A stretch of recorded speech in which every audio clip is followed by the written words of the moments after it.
In 1902, French filmmaker Georges Méliès created a visionary film which seemed to anticipate in many ways the Apollo missions to the moon of the 1960s. Méliès' film, of course, was just a fantasy. And the Apollo missions? Were they real, or were they just a modern and more sophisticated version of the same fantasy?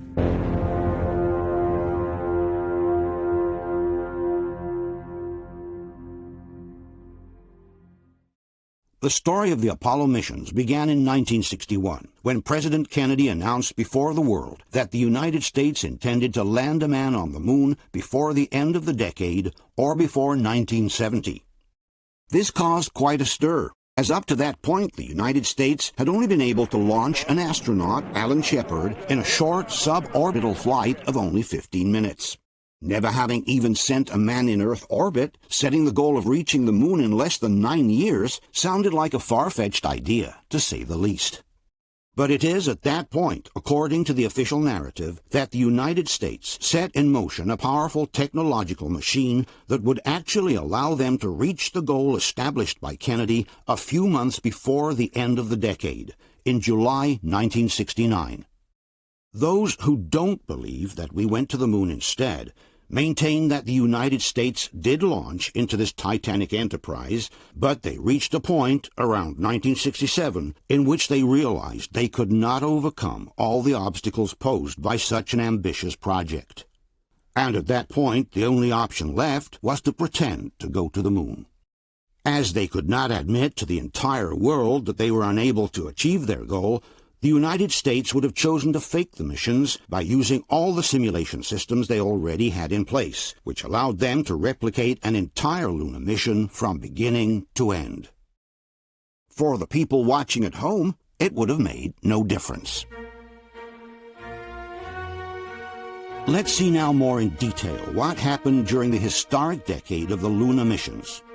History books tell us that in the 1960s, the so-called race to the moon took place.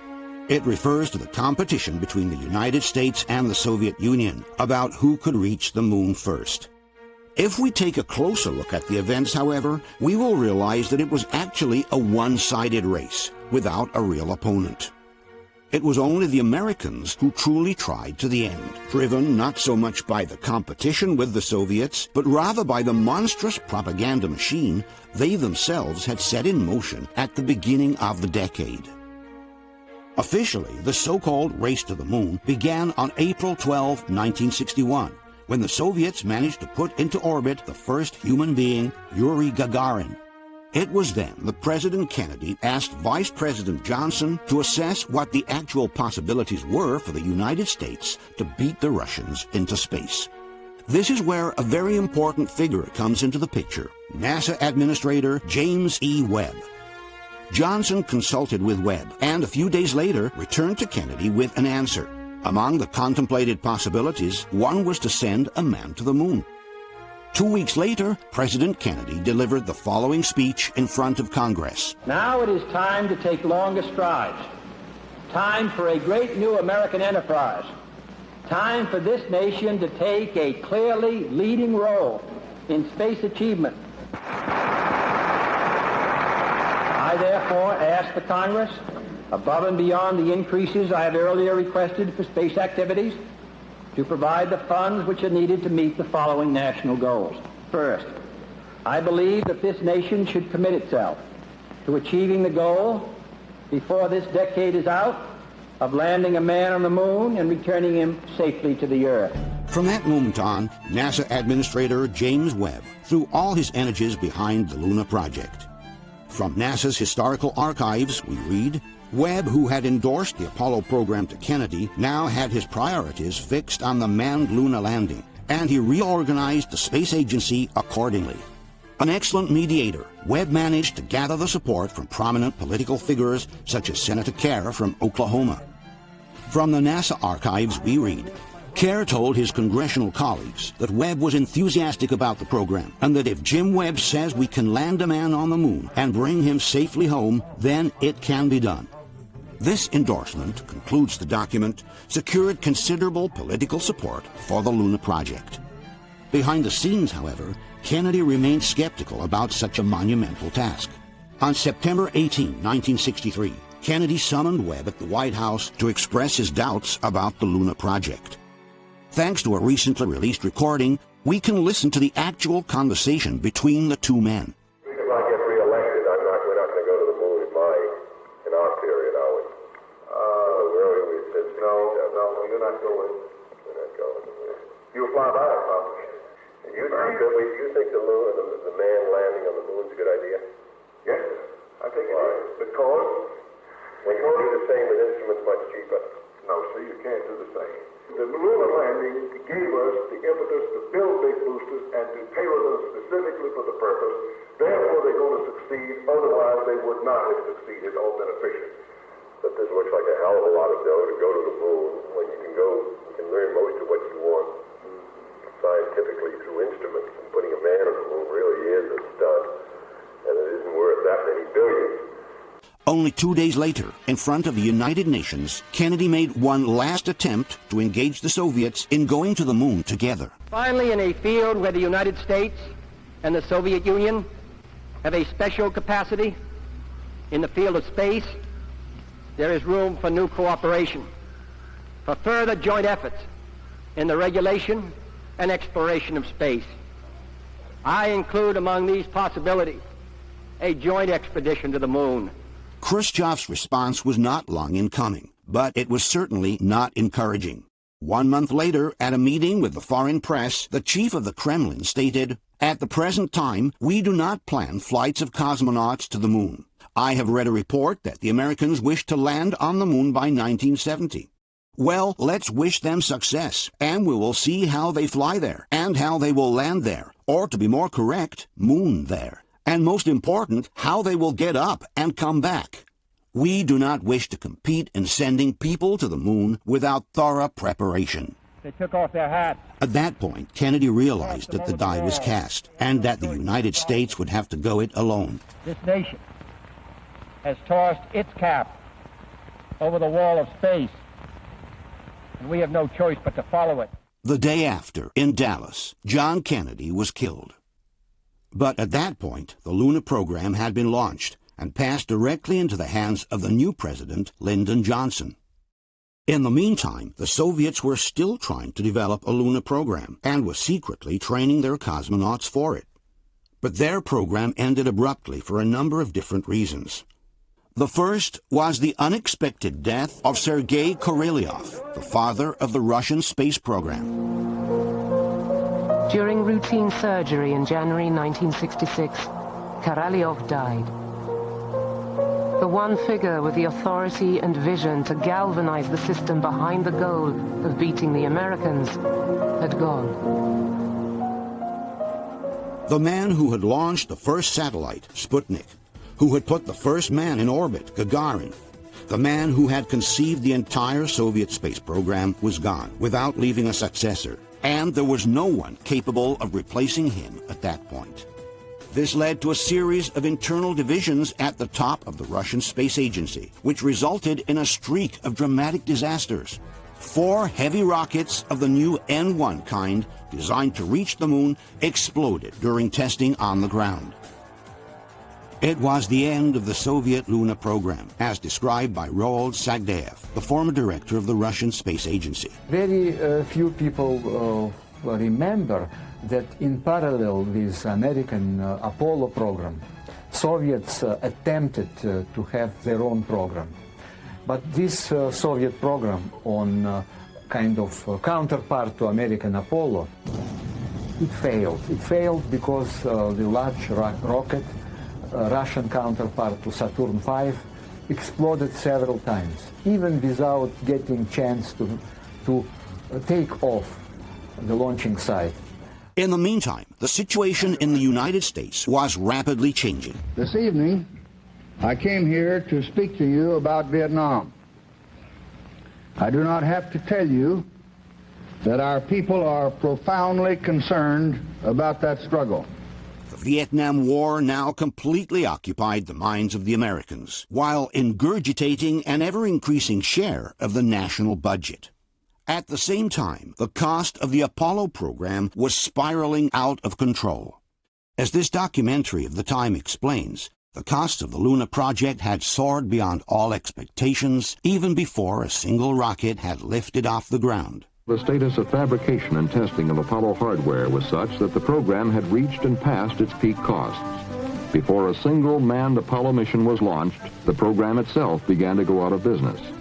In fall of 1965, General Samuel C. Phillips, director of the Luna landing program, presented NASA executives with a report that exposed in no mild terms the state of confusion and shortcomings suffered by the Apollo program. In particular, Phillips pointed his finger on the command module and the second stage of the Saturn rocket, which had been contracted to the aerospace company North American. After 4.5 years, and a little more than a year before first flight, wrote Phillips, there are still significant technical problems and unknowns affecting this stage. Technical problems with electrical power capacity, service propulsion, structural integrity, weight growth, etc., have yet to be resolved.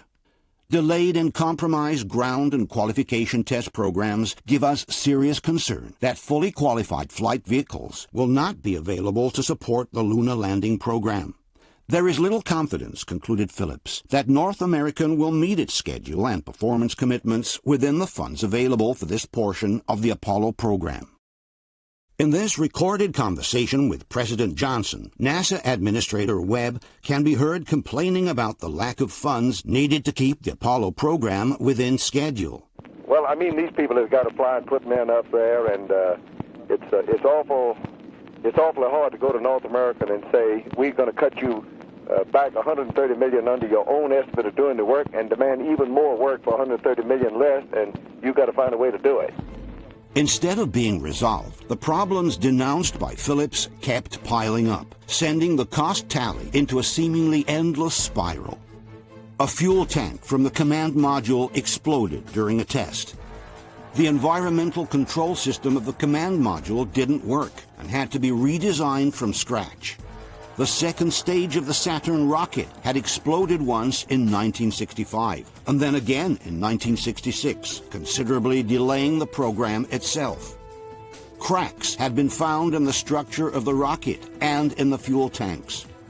The Luna module design was also progressing among continuous problems and consequent delays. They find hundreds of problems, things that weren't built right, weren't installed right, electrical wires that are frayed, possibly broken, and most alarming of all, there are fuel leaks everywhere in the system. This brings us to 1967, the year of the crisis.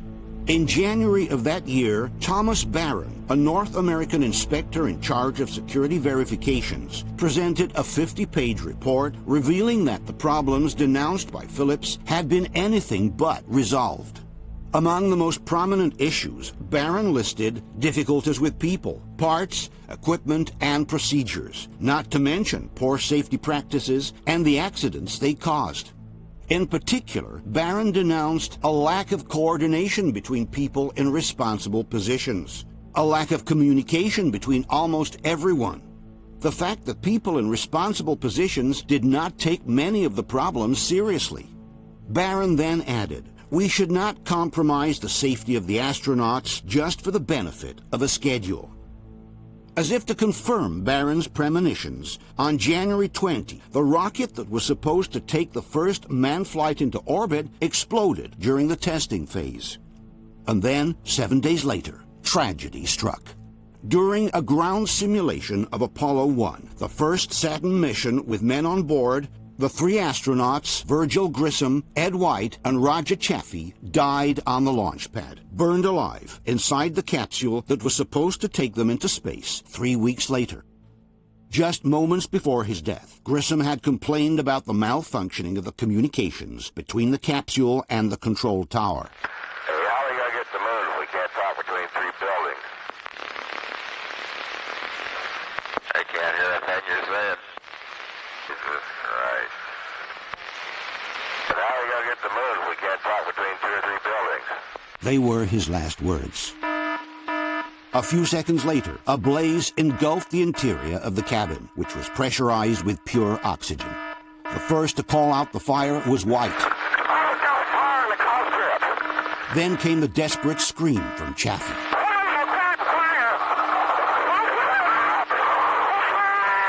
Then, nothing else. In a few seconds, it was all over. The Apollo program was suspended indefinitely, even before a single capsule had been launched into space. The technical commission charged with discovering the cause of the fire was entrusted to astronaut Frank Borman.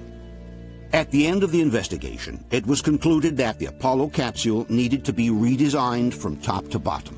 This added another year of delay to the already tight program schedule. At that point, many felt that the Apollo program was over even before it started. That was quite a shock. I almost had to pull over to the side of the road, catch my breath, because I thought, well, this is the end of our future. The program started to just churn. Churn and churn and churn. With the months passing fast, the 1969 deadline was getting closer and closer. In March 1967, NASA Administrator James Webb testified in front of the House Committee on Science and Astronautics. This was a very different person from the one who had enthusiastically supported President Kennedy's project 6 years before. But my own judgment, declared Webb, is that if we get this done by the end of 1969, we will be very, very fortunate. The possibility of doing all the work necessary is less this year than it was last. And I testified at this table last year that it was less at that time than it had been the previous year. In other words, according to the director of NASA himself, the closer they were getting to the end of the decade, the more the dream of reaching the moon was slipping away. And 1 year after these statements, the same James Webb suddenly quit NASA. The man who had inspired Kennedy from the beginning, the man who personally rewarded the astronauts on their return from the first orbits, the man who had done everything possible to allocate the funds to go to the moon, inexplicably abandoned the project of his life, a step away from its realization. On October 7, 1968, less than 3 months before the historic Apollo 8 mission around the moon, James Webb retired from NASA and returned to private life. NASA's deputy director, Robert Siemens, had also inexplicably resigned in January of the same year. When the Washington Post asked him, "There must be some reason why you're leaving right now. Why not stay until you get to the moon?" Siemens sternly replied, "Look, I've been down here 7 years. I only intended to stay 2. But it's clear that his resignation must have had something to do with the catastrophic situation in which the Apollo program found itself at that point. Possibly even more surprising was the resignation of astronaut Walter Schirra, which came only 4 days after James Webb's resignation. Schirra was one of the legendary Mercury 7, the original group of astronauts that had started the entire space program back in the 50s. He had already flown on both the Mercury project and the Gemini project, and given his long experience, he was certainly due to be sent to the moon with the Apollo program at some point. Yet, inexplicably, only a few months before the first lunar missions, Schirra gave up the possibility of triumphantly crowning his lifelong career and chose to retire instead. Why these people, who had dedicated the best part of their professional life to the space program, chose to resign just months before the final achievement is a question that remains to be answered. In fact, after the Apollo 1 fire, many at NASA wondered whether they should just stop altogether. But they realized they could no longer withdraw from the race, for they were held hostage by the very challenge they had thrown to the world a few years before. This sentiment was well summarized by Chris Kraft, the former Houston Space Center director. After the fire, I don't think we would have continued had we not made the commitment.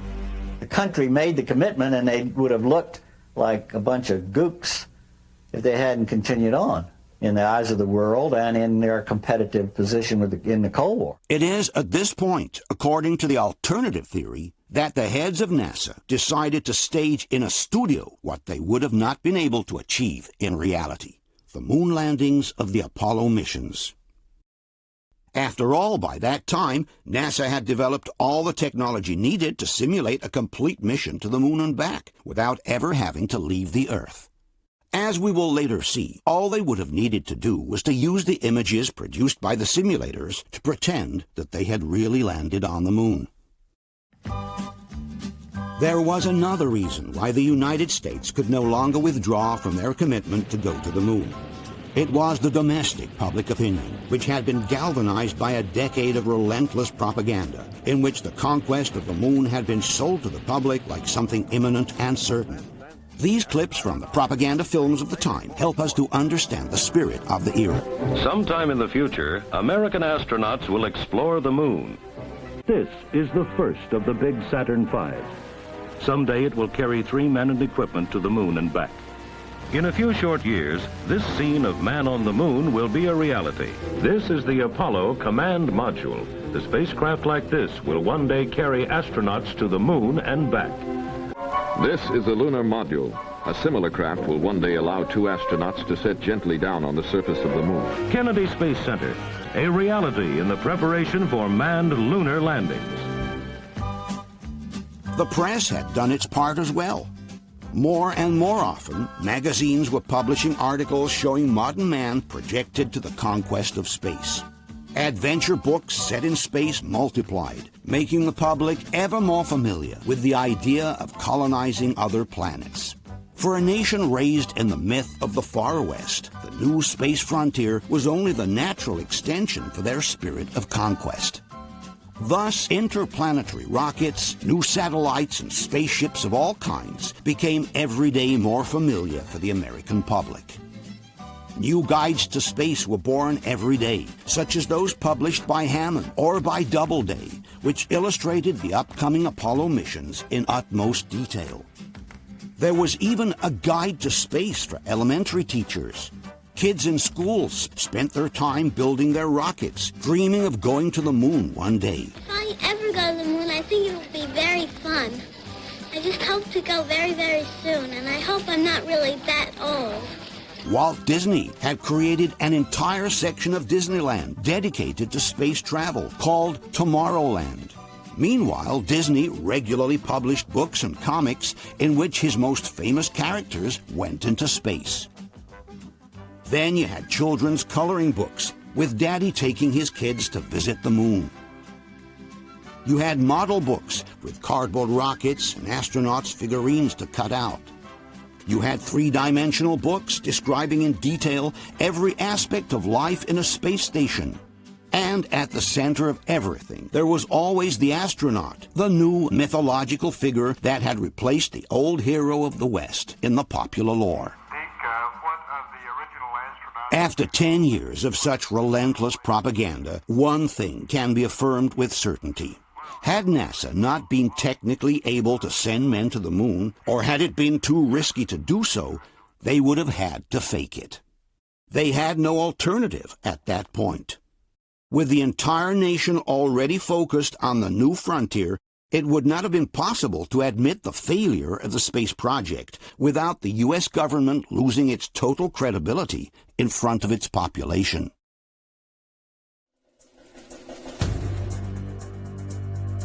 This is, in essence, the thesis proposed by Bill Kaysing, the man who went down in history as the father of the so-called moon hoax theory. The reason I believe that NASA and the government faked the moon landing was basically it was technically impossible to do it.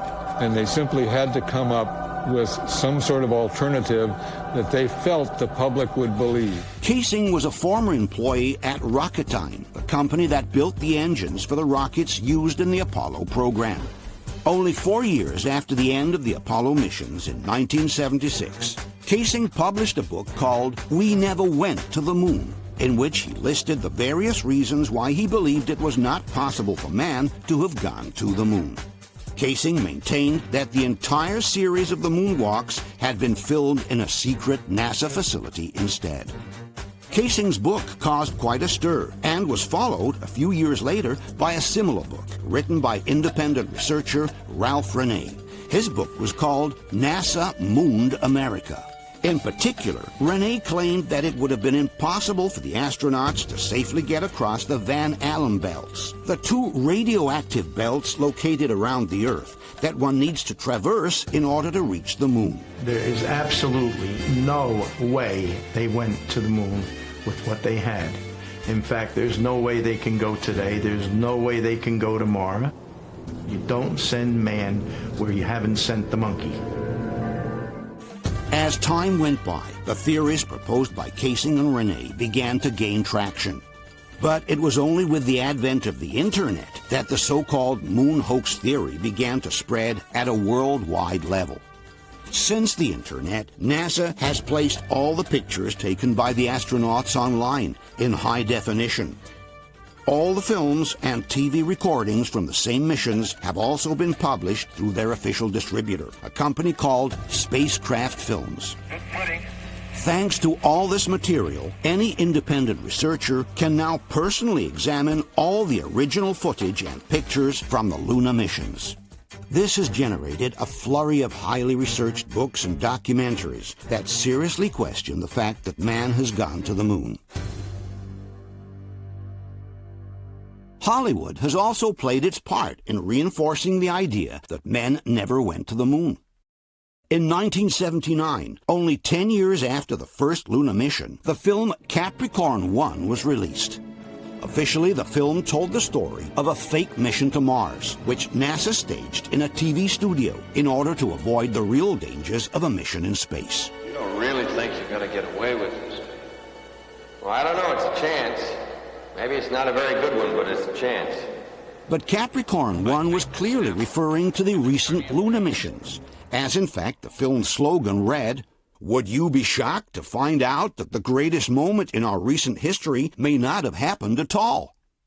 The producers didn't mince words when suggesting that NASA could have easily fooled the entire world with the fake Apollo missions. I believe, had they wanted to, that NASA could indeed have pulled off the greatest hoax of all time, never sent anyone to the moon, and recreated it in a television studio. If they were able to make it look real with a budget of only $4 million, suggested the producers, the same could have certainly been done by NASA, which had practically unlimited funds and resources. And Capricorn 1 is not the only Hollywood film to have suggested that the lunar landings were filmed on Earth. In the James Bond movie, Diamonds Are Forever, Sean Connery accidentally finds himself running across a movie set where the lunar landings are being staged. There he is, behind the rock. Come on! What the hell is this, amateur night? Stop him, Harry! In the animated movie The Minions, released in 2015, the group of characters also accidentally comes across a movie set where the Apollo missions are being filmed. And in yet another Hollywood blockbuster, The Coneheads, the famous comedy with Dan Aykroyd, the producers openly made fun of the idea that men really went to the moon. Chicken embryos, seasoned patties of ground animal flesh. I'm not really hungry. Just some Tang. Ah, Tang, the drink the astronauts took to the moon. Astronauts to the moon.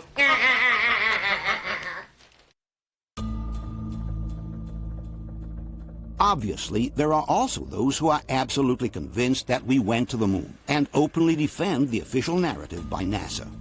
These people like to call themselves debunkers.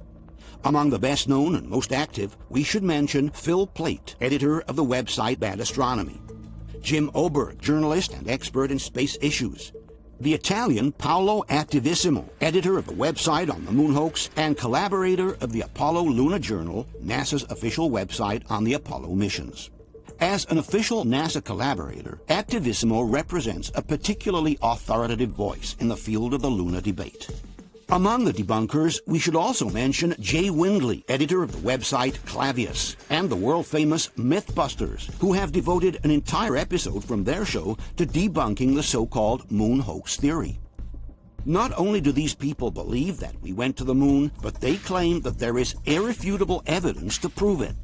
We shall therefore begin by analyzing this evidence one item at a time. The first piece of evidence commonly cited in favor of the Apollo missions comes in the form of reasoning. If it's true that NASA faked the moon landings, goes the argument, why did the Russians keep mum instead of exposing the hoax to the entire world? I russi sono stati zitti perché? Nessuno se lo sa spiegare. There are in fact different reasons why the Russians would not have exposed the fake landings in any case.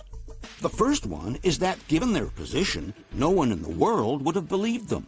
Just imagine if the Russians, who had just lost the race to the moon, had tried to suggest that NASA faked the moon landings. The Americans would have ridiculed them in front of the entire world, calling them sore losers. With more than 500 million people having just witnessed the moon landings on television, it would have been very easy to dismiss any Russian accusation with a laugh. Had the claim come from a neutral nation, then maybe it would have been somewhat believable. But coming from the same people who had just lost the race to the moon, no one would have taken them seriously. There is also a second, very important reason why the Russians would not have exposed the hoax in any case. With the Apollo mission still in progress, serious talks between the Americans and the Russians about a joint space program had already been on their way. The times were no longer those of Kennedy and Khrushchev, and the Nixon administration had made some serious progress towards a substantial détente with the Soviet Empire. We have opened a new relation with the Soviet Union. We must continue to develop and expand that new relationship so that the two strongest nations of the world will live together in cooperation rather than confrontation. On May 24, 1972, in Moscow, with the Apollo mission still in full swing, Richard Nixon signed a historic agreement with the Soviets on space cooperation. And less than a year after the last Apollo mission, the same American astronauts were traveling to Russia to meet their Soviet colleagues. They took part in joint press conferences, visited their space center, got familiar with their spaceship Soyuz, and paid homage to the grave of the heroes of the Soviet space program, Sergei Korolev and Yuri Gagarin. A few months later, it was the Soviet cosmonauts' turn to visit the U.S. and get acquainted with the American way of life. They visited the Houston Space Center, familiarized with the American spaceship Apollo, and worked together with their counterparts to perfect the system that would allow their spaceships to connect to each other during future joint missions. All of this would culminate only 3 years after the last Apollo mission in the historic encounter between the American spaceship Apollo and the Russian spaceship Soyuz. These are the words by Soviet cosmonaut Leonov before departing for the joint mission with the Americans in space. Chairman of the State Commission, the crew of the Soyuz spaceship is ready for the joint flight with the American spaceship Apollo. We have the great honor of participating in the first international flight of manned spaceships. The fulfillment of this experiment will yield still broader possibilities in our space research. On the American side, the tone of the comments was just as appeasing. The mission climaxed more than 3 years of planning and preparation, a time during which differences in language, in technology, in political creed were set aside in favor of the common goal. In fact, the joint mission between the Russians and the Americans would pave the way to what is today the International Space Station, a place where astronauts from the U.S., Russia, Italy, Japan, and many other countries work elbow to elbow in the International Space Program. In conclusion, had the Russians exposed the lunar hoax by the Americans, not only would the entire world have laughed at them, but nothing of what followed in terms of space cooperation with the Americans would have ever been possible. Faced with a possible bluff by the Americans, all there would have been left for the Russians to do was to bite the bullet and look at the future with a smile on their face. As all philosophers say, The best part of a good dinner is not what you eat, but with whom you eat. The second piece of evidence often used in favor of the moon landings is the following. With over 400,000 people involved in the NASA project, goes the argument, someone sooner or later would have spilled the beans. Poi vabbè, si può considerare una cosa molto banale. All'operazione Luna parteciparono 400.000 tecnici di società private, non militari, non era un'operazione di 4 gatti che lanciano un missile. Quindi tutta questa gente in 40 anni non ha mai confessato nulla. But it's the very premise to this argument that is flawed. Nowhere does it say that all 400,000 NASA employees had to be informed of the scam being perpetrated. In fact, the lunar landing project had been split among thousands of different companies that worked all over the United States, totally independent from one another. The employees from Grumman were building the lunar module in their factories in Long Island. The technicians from ILC were designing the spacesuits in their laboratories in Delaware. The employees from Boeing were building the lunar rover in the state of Washington. The people from McDonnell Douglas worked on the Saturn rocket in their factories in California. The technicians from General Motors were producing the tanks for the command module at their home in Indiana. The experts from the Link Group developed the flight simulators in their factories in New York.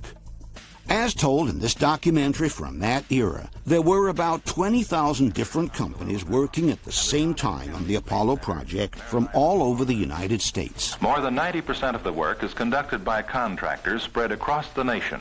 In fact, some 20,000 prime contractors, subcontractors, and suppliers located in virtually every state are participating in the manned spaceflight programs. Thus, the idea that all these people had to be in on a plan to fake the moon landings is simply ludicrous. When a soccer player chooses to sell out a game, he certainly does not inform the rest of his team of his intentions. He acts alone, and the first ones to be duped are, in fact, his own teammates. Another example is the so-called Volkswagen scandal. In 2015, it was revealed that the German automaker had deceived the entire world by selling them cars whose engines exceeded the established emission regulations. But this doesn't mean that the entire body of 600,000 workers at Volkswagen had been informed of the scam being perpetrated. All that was needed was a restricted group of managers and technicians in the know, without everyone else necessarily being informed of what was going on. Also, in the case of the Apollo missions, all that was needed was a small group of NASA's top managers who decided to fake the moon landings, while everyone else at the agency would have believed that the missions were real. For the hoax to succeed, for example, it would have been sufficient to take control of the television signal that was received by the stations on Earth. Officially, the images from the first moonwalk were transmitted directly from the moon and were broadcasted in real time by the television stations all over the world. But if the same moonwalk had been pre-recorded in a studio instead and was then rebroadcast to the receiving stations by a satellite or any other means, then the first people to be duped would have been the very technicians at NASA who were following the moon landings from Houston Space Center. And with them, the entire world would have been deceived. There is also, according to the debunkers, some physical evidence for the moon landings, which they claim to be irrefutable. One such piece of evidence is the presence on the moon of the so-called retroreflector. This is an object capable of returning a laser beam to Earth, which was allegedly left by the astronauts on the surface of the moon. According to the Mythbusters, this retroreflector represents irrefutable and conclusive evidence that man went to the moon. There's time for just one final test. And not just any old test, but the ultimate proof of man's moon mission. What's this? A reflector. In fact, it's called a retroreflector, made up of many tiny prisms just like this. If there was a retroreflector on the moon, and we knew its exact location, and we had a powerful enough laser, we could detect the reflection and prove there is man-made equipment on the moon. So what you're saying is that we get a really big laser and point it at the reflector on the moon, and if we get a signal back, that means that we were, in fact, there. Precisely. In order to prove their point, the Mythbusters conducted an experiment from the Apache Point Observatory in New Mexico. This thing right here is the Apache Point Observatory, and these guys have the tools that we need to put the final nail in the coffin on the moon landing hoax. That's the location where Apollo 15 landed on the moon. That is so cool. Initiating laser on retroreflector from Apollo 15. And there's a spike beginning to stand out. Is that it? That's the return from Apollo 15. Light returning from the laser retroreflector at exactly the wavelength and distance that we were expecting. But it's really thrilling to watch it happen right in front of us. Not just thrilling, but conclusive. We shined that laser at the moon on the second test, and we got a clear spike back. Photons came back to our receptor. Now, the only way that could happen is if there was a piece of man-made equipment up on the moon to reflect them back. It may seem like conclusive evidence, but it is far from that. It's in fact perfectly possible to bounce a laser beam off the lunar surface and detect it on Earth without the aid of any particular instrument. This kind of experiment had already been successfully conducted by the Massachusetts Institute of Technology in 1962, 6 years before the Apollo missions. From the December 1966 issue of National Geographic, we can read, 4 years ago, a ruby laser, considerably smaller than those now available, shot a series of pulses at the moon, 240,000 miles away. The beams were reflected back to Earth with enough strength to be measured by ultra-sensitive electronic equipment. A similar experiment was replicated by the Soviets 1 year later. From the New York Times of November 4th, 1963, we can read, a concentrated beam of light has been bounced off the moon and detected on Earth by a Soviet observatory in Crimea. The feat duplicates an experiment conducted late last year by engineers of the Massachusetts Institute of Technology. It was 6 whole years before the Apollo missions, and it was already possible to bounce a laser beam off the moon with no need of a retroreflector. Furthermore, assuming that such an object is actually present on the moon, this doesn't mean that it was brought up there by astronauts. A retroreflector could have been easily placed on the surface of the moon by an unmanned probe. The Soviets had done exactly the same thing in the same years when they sent retroreflectors to the moon with their unmanned probes, Lunokhod 1 and Lunokhod 2. In no case, then, can the retroreflector be considered a valid proof in favor of the Apollo missions, let alone a definitive one. Okay, now, you think you can chip off the... Another piece of evidence for the lunar landings often mentioned is the moon rocks, all those samples of rocky material that the astronauts allegedly brought back to Earth from their missions to the moon. Being composed of different material than the Earth, claim the debunkers, these rocks are the tangible proof that man went to the moon. From the debunking site Clavius, we can read, the lunar surface samples returned by the Apollo missions are considered by many to be the most compelling evidence that the missions were authentic. On its own website, NASA writes, moon rocks and common sense prove Apollo astronauts really did visit the moon. In reality, these alleged moon rocks by themselves don't prove anything. Even accepting that their composition is different from that of the Earth, we must remember that many meteorites originating from the moon have been retrieved in Antarctica. Well, I got a phone call once, a fellow at the Smithsonian, and he said, Jerry, we have now a meteorite which I just brought back from Antarctica, which is from the moon. The whole assembly of scientists attacked this object, and at the end of a year and a half, the conclusion was it was a moon rock. It was unambiguously a moon rock. And it's certainly a curious coincidence that Wernher von Braun and some of his NASA colleagues visited Antarctica in 1967, exactly 1 year before the beginning of the lunar missions. As stated by the New World Encyclopedia, the expedition was one of the first to systematically search the ice surface for meteorites believed to originate from the moon for later use as a reference material. Nothing forbids that this reference material could have been later used as original after the Apollo missions. Furthermore, it is possible that the diversity of the lunar rocks was obtained with some special processing here on Earth, as suggested by Bill Wood, an aerospace engineer. And then I think the vast majority of the hundreds of pounds of moon rocks that we claim to have are made here on Earth. They can be irradiated or exposed to a vacuum or modified in certain minor ways so that they appear slightly different. In fact, in 2009, it was discovered that a lunar rock donated by the American astronauts to a Dutch museum was actually a piece of petrified wood, a cheap earthly fake presented to the world as if it were a precious lunar rock.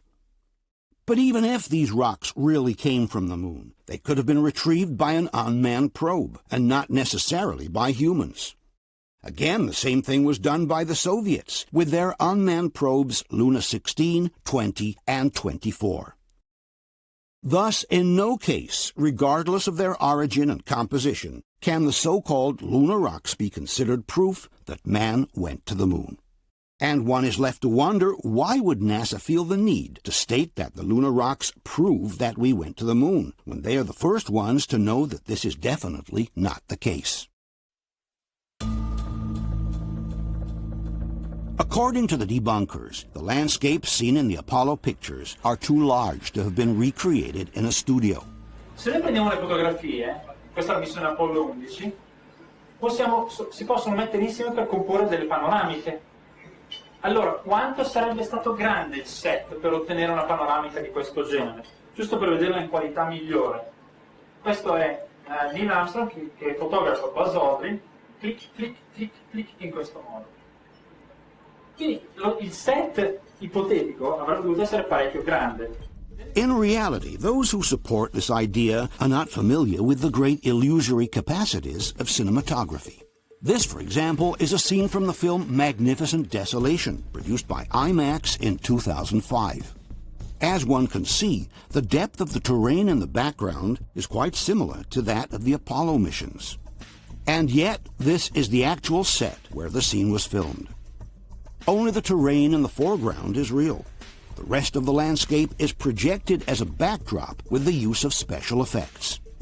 The only difference with the 1960s is that today the background images are superimposed to a green screen with a digital technique, while in the past the background images were projected onto a highly reflective screen with a technique called front projection. One of the first ones to use the front projection was Stanley Kubrick in the film 2001: A Space Odyssey. This is the famous opening scene with the monkeys in the African desert. As one can see, the savanna in the background appears to be immense. And this is the studio where the scene was shot. Only the first part of the set is real, the one in the foreground. The rest is a photographic image, which is projected onto this highly reflective silk screen. Here is another example of the use of front projection from the same Stanley Kubrick film. The terrain in the foreground is real, and we are in the studio, while the image in the background is the result of a projection onto a highly reflective screen. One way to know whether the front projection was used is to verify whether there is a continuous separation line between foreground and background crossing the entire image from left to right. This is actually the line separating the real terrain in the studio from the projection screen in the background. And, curiously enough, we notice that in many of the Apollo pictures, a continuous line crossing the frame from left to right is present. This line separates the terrain in foreground from the distant hills in the background.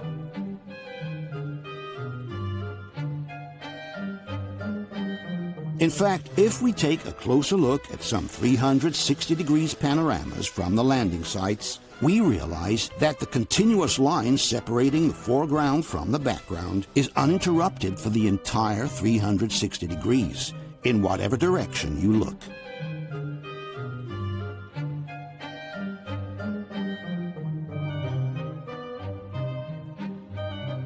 This means that either the astronauts have landed on some kind of truncated cone separated for 360 degrees from the distant hills, or the images have been shot in a studio, and the continuous line separating the foreground from the background is just the separation line between the real set and the projected image.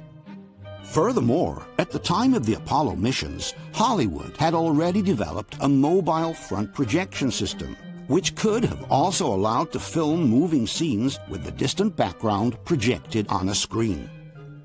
Another technique used to obtain similar results was that of painted backdrops, as in this example from a Hollywood film from the 50s. Nicola Pecorini has worked extensively in Hollywood as a cinematographer, making films for Sylvester Stallone, Terry Gilliam, and many others. We asked him about this alleged impossibility of creating such large sets in a studio. La tesi di chi dice siamo stati sulla Luna è che sarebbe impossibile costruire un set del genere sulla Terra. Ma non è affatto vero che è impossibile. Cioè, è dagli anni 30 che fanno set, perché non è che devi costruire il set fisicamente fino là, cioè, tu costruisci e poi ci sono dei backdrops, cioè, i set enormi anche in, come si chiamava, Gone with the Wind, erano dei bei dipinti, i cieli, non è che erano veri cieli. Another technique for which Hollywood is famous is that of miniaturization. Apparently huge situations can be reproduced in a studio to the smallest detail. Small-scale models are also regularly used in Hollywood with great effectiveness. In fact, there are serious suspicions that the images of the lunar module departing from the moon were actually filmed in a studio using small-scale models.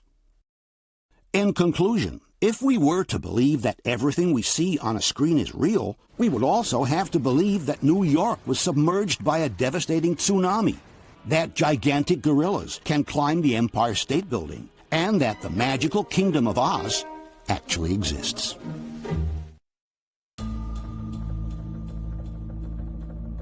Another proof of the moon landings, according to the NASA supporters, are the images of the lunar surface sent to the Earth by unmanned probes in recent years. In 2009, the American probe Lunar Reconnaissance Orbiter completed a full mapping of the lunar surface, sending back the images of what purportedly are the landing sites of the Apollo missions. Obviously, it's hard to consider these images as an actual proof of the landings when NASA itself is suspected of having falsified the pictures from 6 entire missions to the moon back in the 60s. Today, a kid armed with Photoshop could produce images similar to these in no more than half an hour. Somewhat different is the case of the Japanese probe, Kaguya. In 2008, this probe scanned the entire lunar surface, sending back altimetry data that allows us to recreate the exact morphology of the lunar terrain on a computer. According to the debunkers, the fact that the images generated by Kaguya show a terrain very similar to the one seen in the Apollo pictures proves that the lunar missions were real. One example often used by the debunkers is the one of Hadley Rill, this large canyon carved on the lunar surface where the Apollo 15 mission allegedly landed. E questo è il risultato. Ovviamente gli oggetti in primo piano non ci sono perché l'altimetro non riesce a definire anche i sassolini più piccoli, ma le colline sullo sfondo sono assolutamente identiche. Allora, come faceva la NASA ad avere delle fotografie quasi 40 anni fa di un luogo sulla Luna con la forma esattamente giusta che poi 40 anni dopo noi siamo riusciti ad andare a verificare? Come faceva? Mistero. In fact, there is no mystery here at all. As confirmed by this 1966 documentary, NASA had already sent probes to photograph the lunar landing sites from up close well before the Apollo missions had started. Charting actual landing sites for the astronauts is the job of Lunar Orbiter. 2 of the 850-pound satellites have orbited the moon, photographing and mapping wide areas, sometimes sweeping as low as 25 miles above the surface. Here are some of the pictures helping to determine the height and slope of lunar mountains and the depth of craters. So accurate had been the photographic surveys that NASA had been able to build a gigantic moon globe which replicated the entire lunar surface in utmost detail. All it would have taken at that point was to film the moving surface of this globe using, for example, this circular rail to give the impression of really flying around the moon. Furthermore, for the Hadley Rail area in particular, NASA had built a three-dimensional model reproducing the Apollo 15 landing site to the smallest detail. This three-dimensional model was then hung from a ceiling upside down and was illuminated by special lights that simulated the sunlight. By filming the model with this special camera, which could get as close as a few inches to the surface, NASA was able to film the entire lunar landing approach as if it were the real thing. The images were sent to the monitors in the simulator, making them look like actual images seen from the window of the lunar module. This documentary from NASA explains how the lunar landing simulator worked. To the left of the simulator is a three-dimensional mosaic of the moon surface. Through closed-circuit television, it presents typical lunar landing displays marked by craters, mounds, and boulders. The mosaic gives the astronaut a realistic feel for his final landing approach. Lunar module motion is simulated by moving the map up and down for vertical motion. A camera on a dolly track provides lateral movement. Lights around the camera lens simulate lunar lighting conditions. With these two simulators, a crew can practice the basic flight elements of the Apollo mission from launch complex to landing on the moon and return to Earth. As one can see, the images produced by the simulator are so similar to those of the actual landing that the initial argument by the debunkers can be reversed. Not only was NASA able to replicate the exact morphology of the landing sites in the studio, but they could have, in fact, simulated the entire lunar landing using the very images from their simulator without the need of actually going to the moon.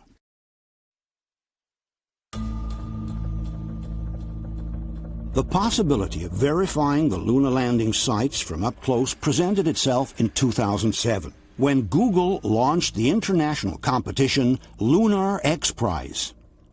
In this competition, Google offers a prize of $30 million to the first private organization that would land a probe on the moon with a robot capable of covering at least 500 meters, while sending live images back to Earth. Take video and pictures and send them back to Earth so we can all share what your spacecraft can see. More than 20 teams from all over the world announced that they were entering the competition. Google also established an additional prize of $4 million for any team who would be able to broadcast live images from any of the Apollo landing sites. At that point, Astrobotic Technologies, a company based in Pittsburgh, announced they intended to visit the most famous landing site of all, the one of Apollo 11. But NASA didn't seem too happy about this initiative, and in 2011 they officially requested a 2-kilometer no-fly zone to be established all around the Apollo landing sites. The purpose, said NASA, was to preserve the landing sites from possible contamination. NASA is taking steps now to preserve the steps they took decades ago on the surface of the moon. They are protecting American landing sites on the moon for historic preservation, presumably because you never know who or what will go back there. And there are a number of missions vying to go back with unmanned craft. They just wanted to clear the area off limits. The request from NASA must have been taken very seriously, since the participants suddenly decided to forego a $4 million prize. From this 2012 article titled "Rocketeers Obey NASA Moon Rules," we can read, "The organizers of the $30 million Google Lunar X Prize say their contestants will abide by NASA's appeal to stay away from the Apollo landing sites." One of the teams, Pittsburgh-based Astrobotic Technology, had planned to take a close look at Apollo 11's artifacts and footprints.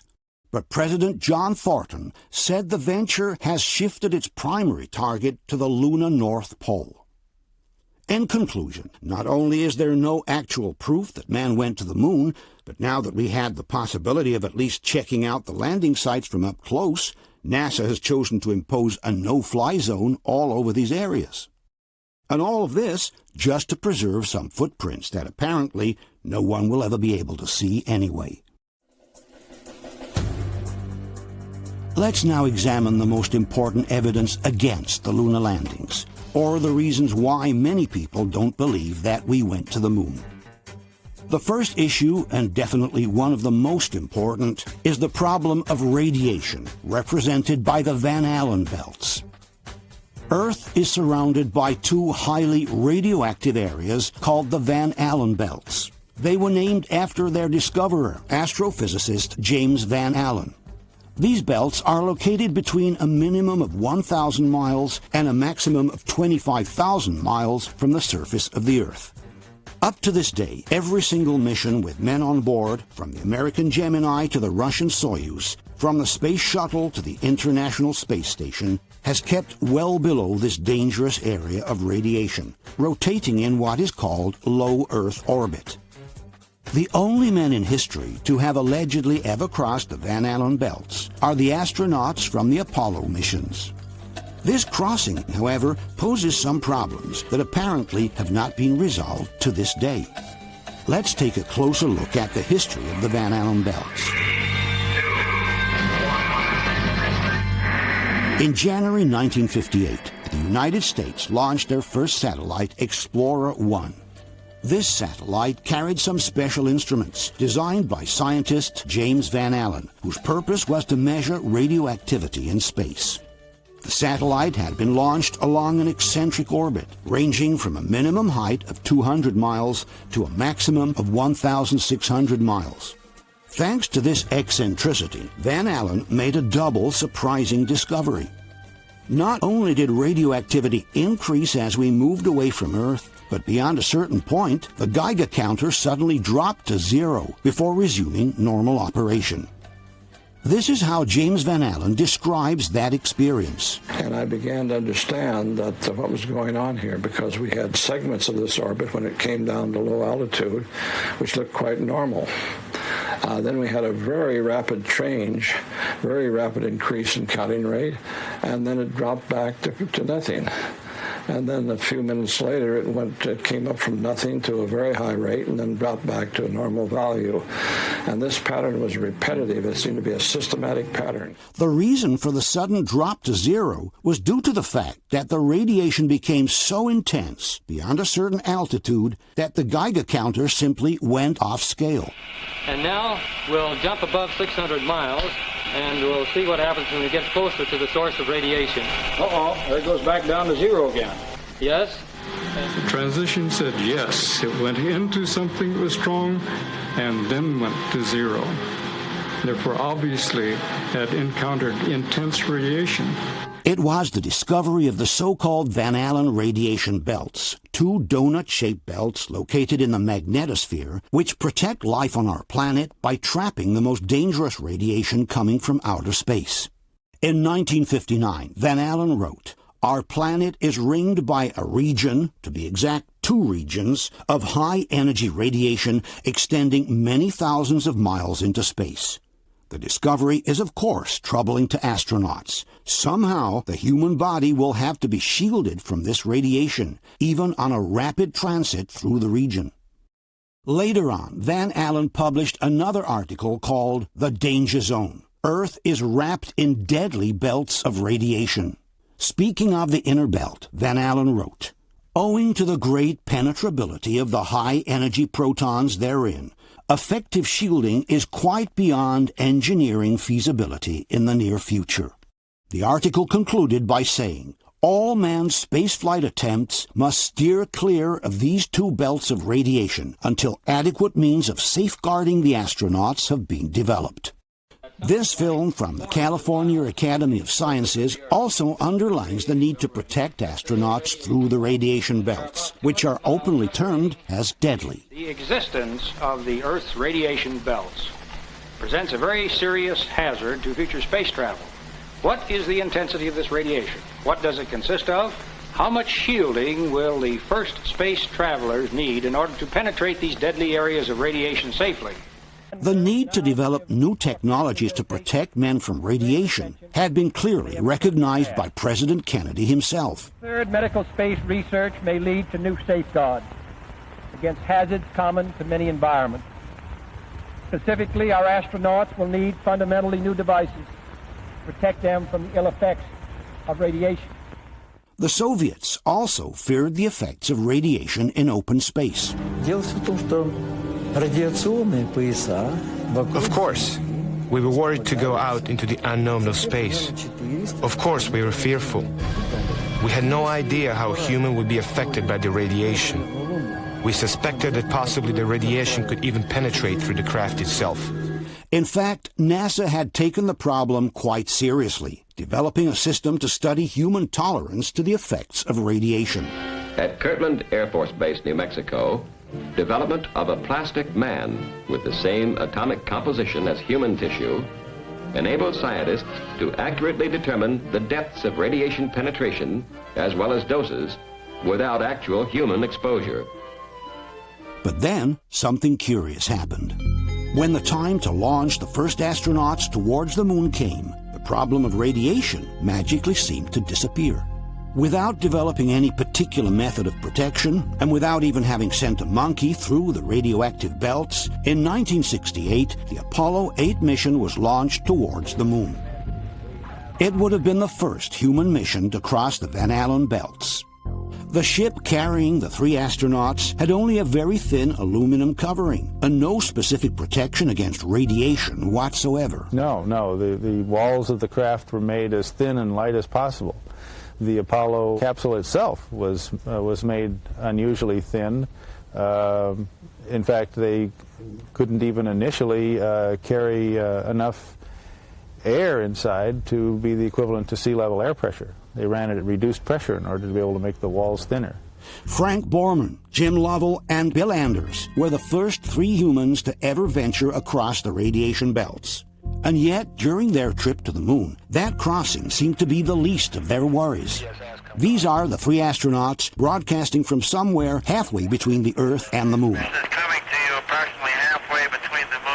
It seems that the most interesting thing to talk about is the behavior of the toothbrush in absence of gravity. You can see Bill's got his toothbrush here to demonstrate how things float around zero G.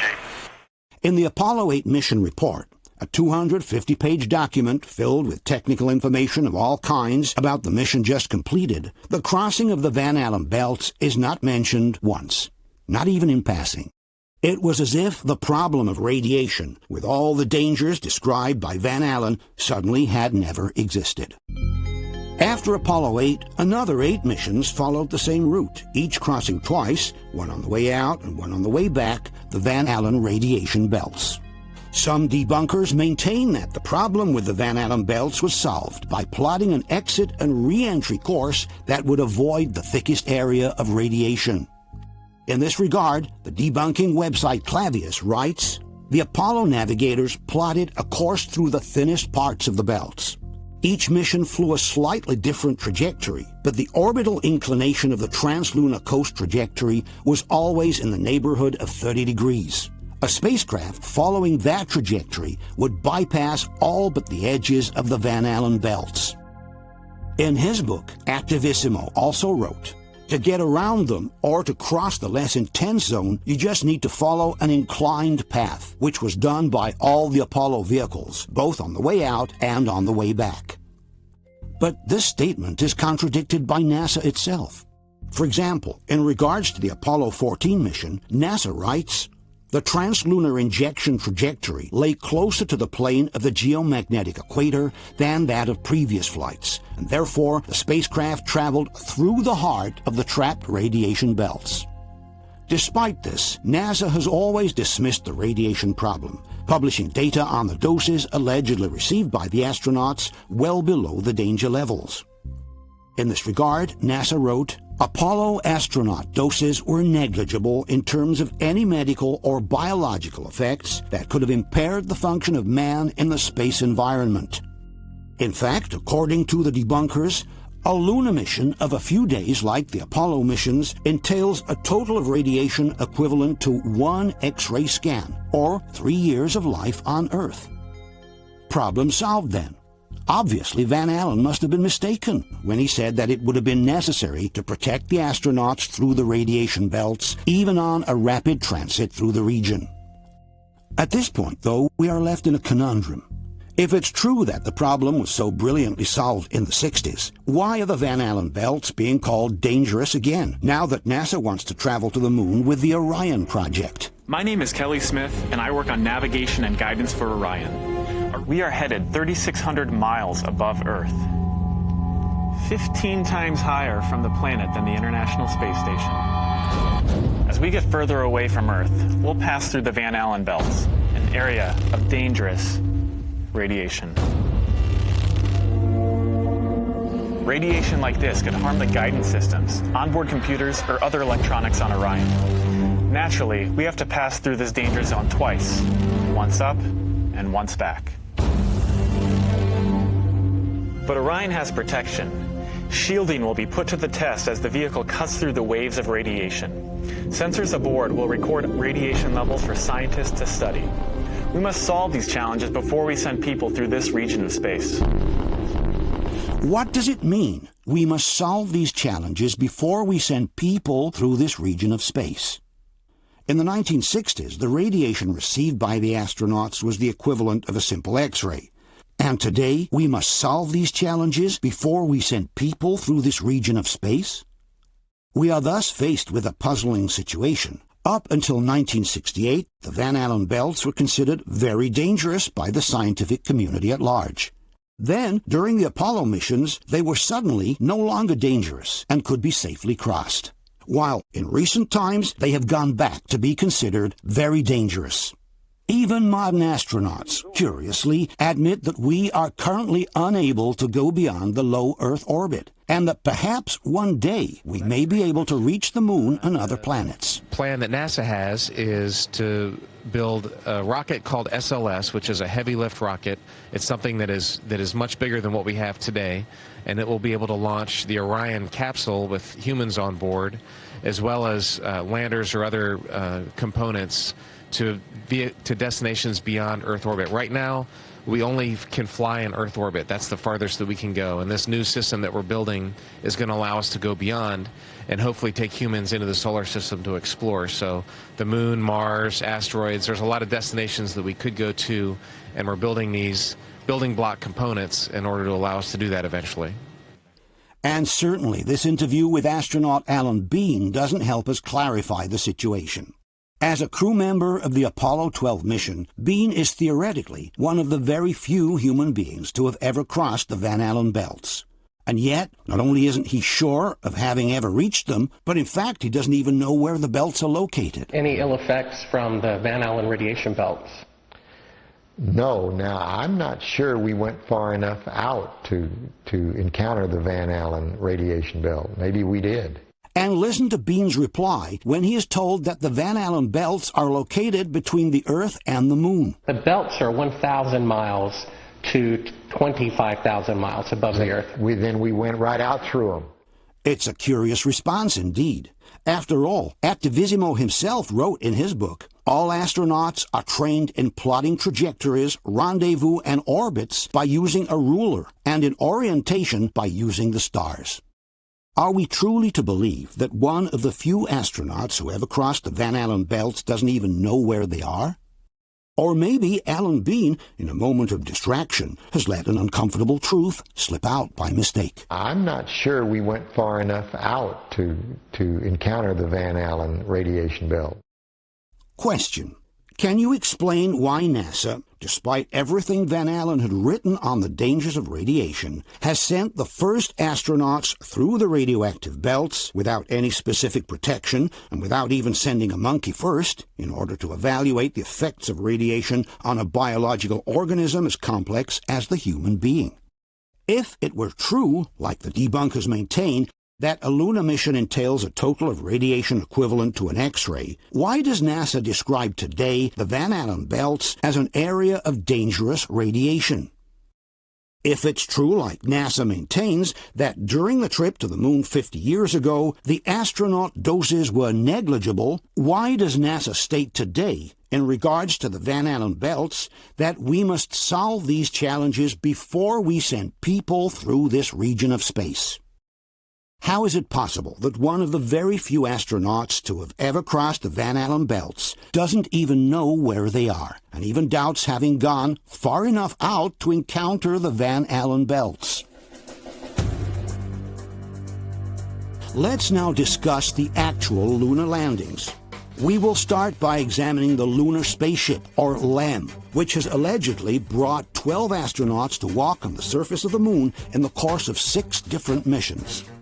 The LEM, or Lunar Module, is the vehicle that was designed to carry astronauts to the surface of the moon.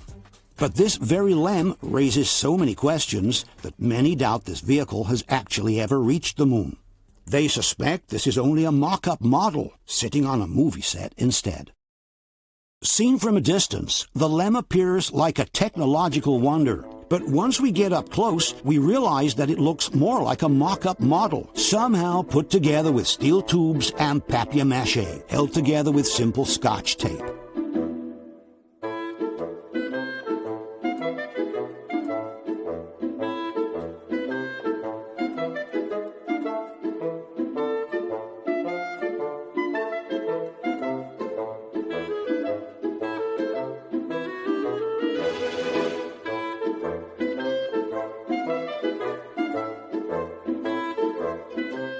What immediately catches the eye is the large amounts of Scotch tape haphazardly placed here and there, as if it were a last-minute job.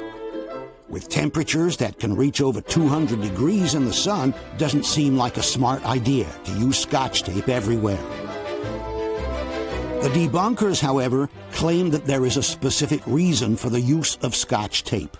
Una delle teorie, per esempio, è che il mondo lunare è rivestito di lamierino. Si vede addirittura che è unito con lo scotch, quindi era un simulacro di cartapesta. No, non è vero, si va a vedere la documentazione tecnica, salta fuori che il modo migliore per applicare senza aggravare il peso il rivestimento termico in modo che non venisse surriscaldato dal sole era di usare dei giunti adesivi invece della rivettatura che con la dilatazione termica avrebbero causato delle sollecitazioni. But this explanation doesn't stand to scrutiny. As one can see, the LEM is full of metal rivets everywhere.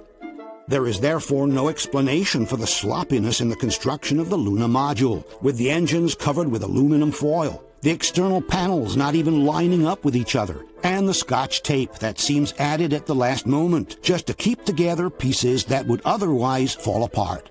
The lunar module cost over $2 billion at the time, which is the equivalent of $21 billion in 2016 currency. Are we truly to believe that NASA has spent all this money to send a vehicle covered with loose pieces of cardboard into space? The second problem posed by the LEM is that there is no crater in the sand caused by the jet of the engine during the landing. According to the debunkers, this crater should not exist at all, because the LEM uses very little power when it lands, they say. And it does so on a rocky volcanic surface anyway. Sulla Luna, essendoci un sesto di gravità, il peso che deve essere sostenuto dal motore è un sesto, quindi la spinta che viene scaricata sul terreno è molto modesta. Non c'è motivo di produrre un cratere, oltretutto in una superficie rocciosa, di roccia vulcanica come è quella della Luna. But the surface where the LEM supposedly landed is not rocky at all, like Activissimo claims. Neil Armstrong himself refutes this statement when he describes a fine-grained, almost powdery surface instead. The surface appears to be very, very fine-grained as you get close to it. It's almost like a powder. A similar comment is made by Alan Shepard, one of the astronauts from Apollo 14.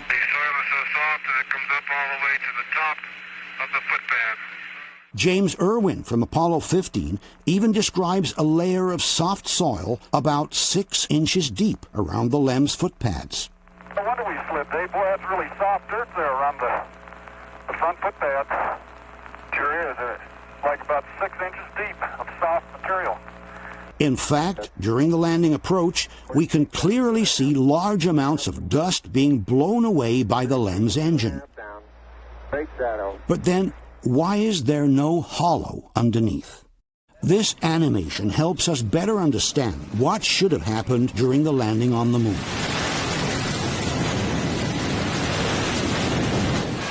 Just like this leaf blower, which blows away the dust on the surface and reveals the hard rock underneath, we would expect to see a hollow in the sand under the LEM, revealing the hard terrain under the surface.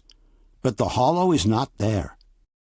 This animation shows the landing of the Phoenix probe on Mars, which took place in 2008. As one can see, the Phoenix also uses rockets to land on the surface of the planet. And these are the actual images sent back to Earth by the Phoenix after it landed. As one can see, the sand on the surface has been blown away by the rockets, which are seen above, revealing the hard terrain underneath. Why hasn't the same thing happened under the Luna module? Question: if a simple leaf blower can remove the dust from the surface, revealing the hard rock underneath, why has the same not happened under the engine of the LEM? And why do we still see several pebbles sitting under the engine, which weren't even blown away during the landing of the LEM?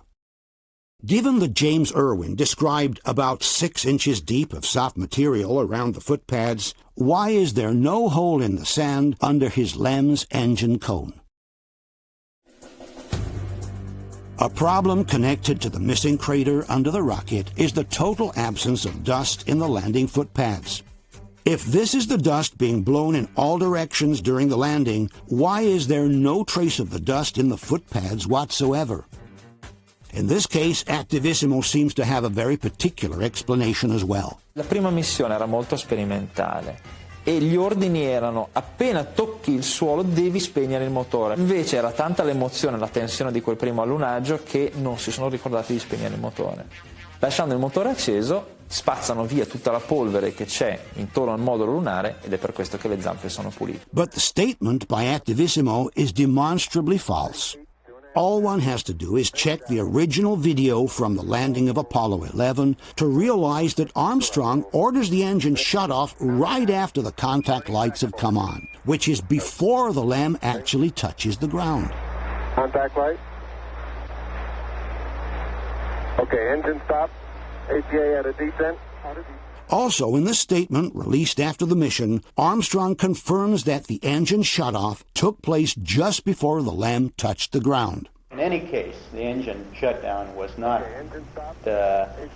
very high above the surface. It was quite close. Furthermore, the absence of dust in the footpads can also be noticed in other missions, such as Apollo 12 or Apollo 14, which means the explanation by Activissimo is not valid anyway. In any case, the debunkers must make up their mind. You cannot maintain that the jet from the engine was too weak to create a hollow in the sand, and yet strong enough to completely blow off the sand from the footpads during the moon landing. One of the two statements must be false. We then ask the following questions. Given that this is the amount of dust thrown around by the descent engine, why is there no dust whatsoever in the LEM's footpads? How is it possible that the jet from the engine is at the same time strong enough to wipe the footpads clean, but weak enough not to even form a crater in the sand during the moon landing?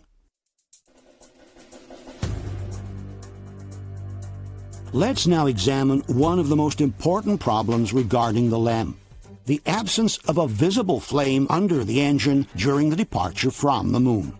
The Luna module consisted of 2 separate blocks placed one above the other. Each block was equipped with an independent engine.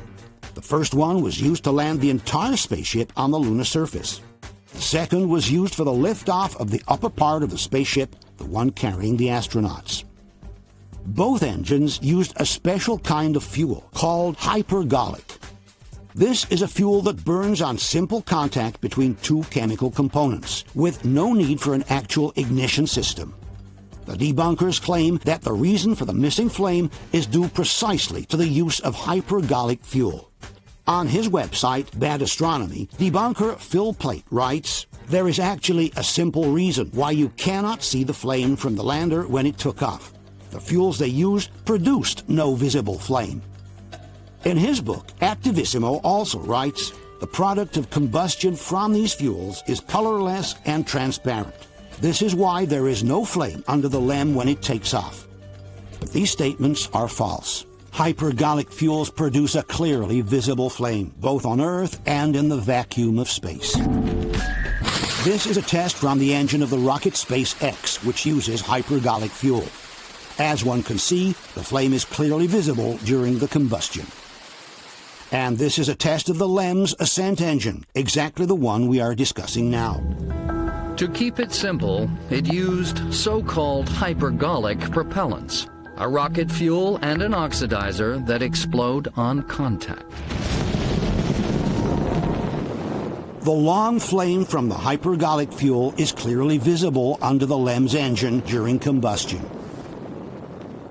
In the original images from the Apollo missions, however, there is no visible flame. This is Apollo 15, lifting off from the moon. This is Apollo 16, and this is Apollo 17. In all cases, there is no visible flame under the engine during liftoff.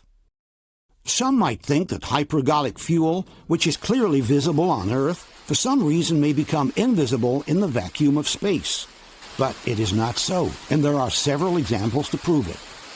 This is a Draco engine, which uses hypergolic fuel tested in a vacuum chamber. As one can see, the flame produced by the engine is clearly visible. The Space Shuttle also uses hypergolic fuel for its orientation rockets, and the emissions from the rockets are clearly visible during the maneuvers in the vacuum of space. This is another image from the shuttle maneuvering in space. The jet from the hypergolic fuel is clearly visible. This is a Soyuz spaceship, filmed as it approaches the International Space Station. The Soyuz also uses hypergolic fuels for its directional rockets, and also in this case, the jets are clearly visible despite being in the vacuum of space. In fact, they are even more visible because they are pitched against the blackness of space. All these examples show how hypergolic fuels are also clearly visible in the vacuum of space. We then ask the following question. Given that this is the LEM's ascent engine tested on Earth, why is there no visible flame under it when it takes off from the moon? Not only does the LEM engine not release any flame from the nozzle, it also seems to produce no particular noise. This is the noise produced by the LEM's ascent engine during a ground test. Yet during the ascent from the moon, no particular noise can be heard inside the cabin. Very smooth. Balance couple off. Only the calm voice of the astronauts, with no engine noise in the background. Very quiet ride. There's that one crater on there. Some debunkers claim that the engine sound gets dispersed into the vacuum of space outside the cabin, and therefore no particular noise should be heard from the inside. But the cabin is pressurized, and the engine is located right in the middle of it, between the two astronauts. This NASA technician shows us exactly where the engine is located inside the LEM. This is the upper docking hatch through which the astronauts will enter the LEM from the command and service module. They will step down here on the ascent engine cover. The engine we looked at before is right on the other side of this cover. And the very website Clavius states that the ascent engine is mounted inside the spacecraft, not attached to the bottom of it. Attivissimo also confirms that the astronauts inside the LEM are literally sitting on the engine. Praticamente basta avere un cilindro di latta con un motore sotto, e gli astronauti americani erano seduti letteralmente sul motore, cioè avevano qua. Thus, the engine, which is in direct contact with the pressurized environment of the cabin, should definitely be heard. Another explanation by the debunkers for the lack of engine noise is that the microphones used in aerospace for pilots and crew are built to operate in a noisy environment. You have to speak very close to the microphone in order for the sound to be picked up. But there is no such thing as magic microphones capable of fully excluding the background noise. If the engine noise can reach the ears of the astronaut, it will necessarily be picked up by the microphone as well. Furthermore, during the liftoff of Apollo 15, a curious thing happened. Moments after takeoff, one of the astronauts turned on a portable recorder placed inside the cabin in order to have some musical background. Good liftoff. Automatic.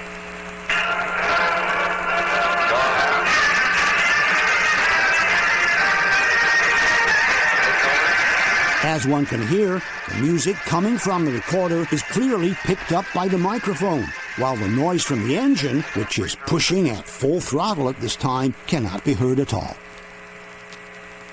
Question. Given that, as confirmed by the debunkers, the astronauts are literally sitting on the engine, why don't we hear any sounds from the engine during liftoff? Given that during the Apollo 15 liftoff, we are even able to hear the music from the tape recorder in the cabin, why don't we hear the sound of the engine as well? The liftoff from the moon is possibly the most delicate moment of the entire mission. The astronauts must keep their total concentration, and they must be able to communicate with one another instantly in case something were to go wrong. Why then put their safety at risk by playing loud music inside the cabin, which could have distracted them from the operations and could have kept them from communicating clearly in a moment of distress? Obviously, in order to verify whether the lunar module was actually capable of landing and taking off from the moon, all one would have to do is to take the original designs from the LEM and feed them into a modern simulation computer. With today's computers, it would be very easy to verify all of the LEM's functionalities without the need of actually sending the machine into space. Unfortunately, though, the original designs from the lunar module are nowhere to be found. Apparently, Grumman, the construction company, chose to get rid of them because they took up too much space. To justify this incomprehensible act, the debunking website Clavius writes, Grumman is an aerospace engineering firm, not a museum. It did not wish to house the 100,000 cubic feet or so of design documentation at its expense. But then, why not donate them to a museum? The LEM is the only machine that has ever carried human beings onto another celestial body. Its historical value is unique, and there must be dozens of museums around the world that would have killed just to be able to display its construction designs. Instead, we are asked to believe that all this documentation has been turned into trash just because there wasn't enough space to store it. Even more disconcerting than the disappearance of the LEM designs is the disappearance of the original tapes that contained the images from the first moonwalk by Neil Armstrong. Now, nearly 40 years after the first moon landing, NASA has confessed that the original film depicting Neil Armstrong's giant leap has been lost. Well, not lost, says NASA, just can't be found. We are simply talking about the single most important document in the history of mankind. The first step of a human being on another celestial body, which was recorded on magnetic tape by the receiving stations on Earth. As such, one would expect these tapes to be kept under lock, in a thermally controlled environment, in a place accessible only to a restricted number of people. Instead, NASA candidly tells us that the original tapes no longer exist. So shocking was this fact that filmmaker Aaron Rannon wanted to verify it in person, interviewing the former flight director of the Apollo 11 mission, Gene Kranz. I haven't seen anything that indicates the telemetry data is even in existence, and as I said, even if we had it, we don't have the machines to play it back. But your own research has shown the telemetry data is missing. That's right. Also from NASA's official archives at Goddard Space Center in Maryland, Aaron Rannon received the same embarrassing answer. We've been unable to track it down. I mean, we don't know where this telemetry data ended up, and we don't know what path it may have taken. So, unfortunately, I'm afraid I can't really give you much of a clue as to where this data ended up and whether it still exists or not. But listen to what the explanation by the debunkers is for this inconceivable fact. L'ha persa per una ragione puramente burocratica. All'epoca questi nastri erano considerati inutilizzabili. La registrazione del segnale televisivo fuori standard fu registrata su una traccia dei nastri di telemetria, quelli che davano le pulsazioni, lo stato del veicolo e via dicendo. Secondo prassi, dopo un certo numero di anni, i dati di telemetria delle missioni, se non li chiama più nessuno, vengono mandati alla cancellazione, perché i nastri costano e allora non si lasciano lì a marcire, si smagnetizzano, si riutilizzano. So, according to Activissimo, there is an actual procedure at NASA that leads to the automatic cancellation of tapes if people no longer request them, even if those tapes contain simply the most important documentation in the history of mankind. One thing should be clear. In itself, the loss of the original tapes of the moonwalk would not represent an irreparable damage. There are copies of the same moonwalk recently digitalized which are even better than the lost original. The problem is that besides the moonwalk, those tapes also contain some important telemetry data, ranging from the astronaut's heartbeat to the very location of the LEM in space at the time. This means that if the LEM had not found itself on the surface of the moon at that time, or if the situation on board had been any different from what we were told, the telemetry data would have clearly revealed it. So, if one chooses to, he can believe the story of the tapes that were erased because they were too expensive. For everyone else, one question becomes unavoidable. What was so important in those tapes that NASA had to come up with such a preposterous excuse just to ensure they would no longer be available to scientists and researchers from modern times? Let's now take a closer look at the telecommunications between Earth and the Moon. There are several elements that don't add up in this area, like, for example, the delay in the radio communications between Houston and the astronauts. The Earth and the Moon are about 240,000 miles apart.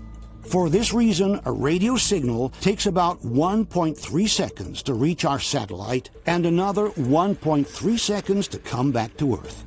This means that when Houston asked a question to the astronauts on the Moon, the reply should have taken at least 2.6 seconds to come back to Earth.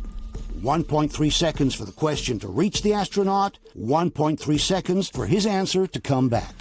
There are some cases, however, where the answer from the astronaut comes back much faster. Here is one example. Roger, Jim, copy. And are you progressing towards Dune Crater now? Yes. The answer is almost immediate. It takes a little over a second for it to come back. Roger, Jim, copy. And are you progressing towards Dune Crater now? Yes.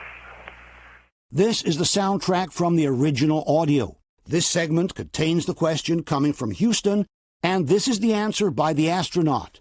The gap between the end of the question and the answer is only 1.1 seconds. Roger, Jim, copy. And are you progressing towards Dune Crater now? Yes. Too short for this communication to have really come from the Moon. To examine the audio delays, we have obviously used the original, unmodified tapes from NASA distributed around the world by Spacecraft Films. If there is one thing everybody agrees on, it's that the DVDs by Spacecraft Films are the only originals that can be used as reference for any kind of research. Paolo Activissimo confirms this in one of his conferences. Poi ci sono i DVD come questo qui, Apollo 11, c'è tutta la serie, sono tutte le trasmissioni televisive che sono state fatte in diretta, lo sbarco, tutto. Quello è il riferimento. Se c'è una falsificazione è lì che la dobbiamo cercare, non è sulla copia trovata su YouTube. Questa è la versione di riferimento. In this conference, Activissimo also confirms that the original tapes are unedited and uncut. DVD come questo, che si possono comprare tranquillamente su internet o dove volete, contengono tutte le riprese originali. Tutto. Senza censure, senza tagli, senza rimontaggi, esattamente così come è arrivato. The same thing is confirmed by Clavius, one of the most authoritative debunking websites on the Luna issue. The DVDs by Spacecraft Films, writes Clavius, contain the digital transfers of original Apollo film and video unedited. What is interesting is that if one checks the Apollo Journal website instead, where NASA has reloaded the Luna transmissions broken up in small clips, the audio delay appears to be inserted correctly. This is the audio track from the same scene downloaded from the Apollo Journal. The question coming from Houston is unchanged, while the answer seems to have been moved up to some 4 seconds later. Roger, Jim, copy. And are you progressing towards Dune Crater now? Yep. It's as if someone, in reloading the clip, had realized that the answer came too soon and had inserted a pause to produce the proper delay. But in the original audio from spacecraft films, this delay does not exist. This conversation cannot have taken place between the Earth and the Moon. Here is another example where the astronaut's answer comes too quickly. We're interested in either documented samples or a rake sample there if you think it looks like a good area for a rake sample. Okay, understand, Joe. 1.6 seconds. The reply comes at least 1 second too soon for having originated on the Moon. There's even one case from the same mission where the answer takes less than a second to come back to base. Rover, this is Houston. Go ahead. 9/10 of a second to be exact. It's as if this astronaut were standing in a room next door rather than actually being on the Moon. Rover, this is Houston. Go ahead. Question.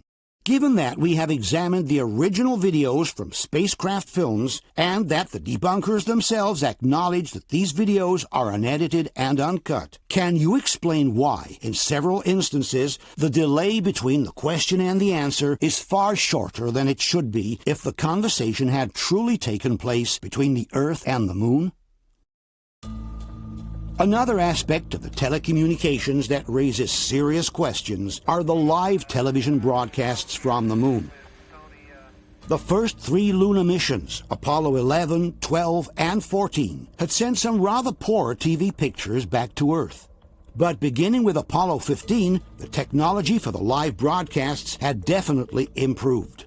Not only did the astronauts now have the lunar Jeep called Rover, but they also had a new color camera that was mounted right in the front of the rover. This allowed the public to follow the different operations on the lunar surface on live television. This camera, dubbed Rover TV, was remotely operated by a specialized technician from Houston. To transmit the images back to Earth, the astronauts used a special umbrella-shaped antenna, which was also mounted on the rover.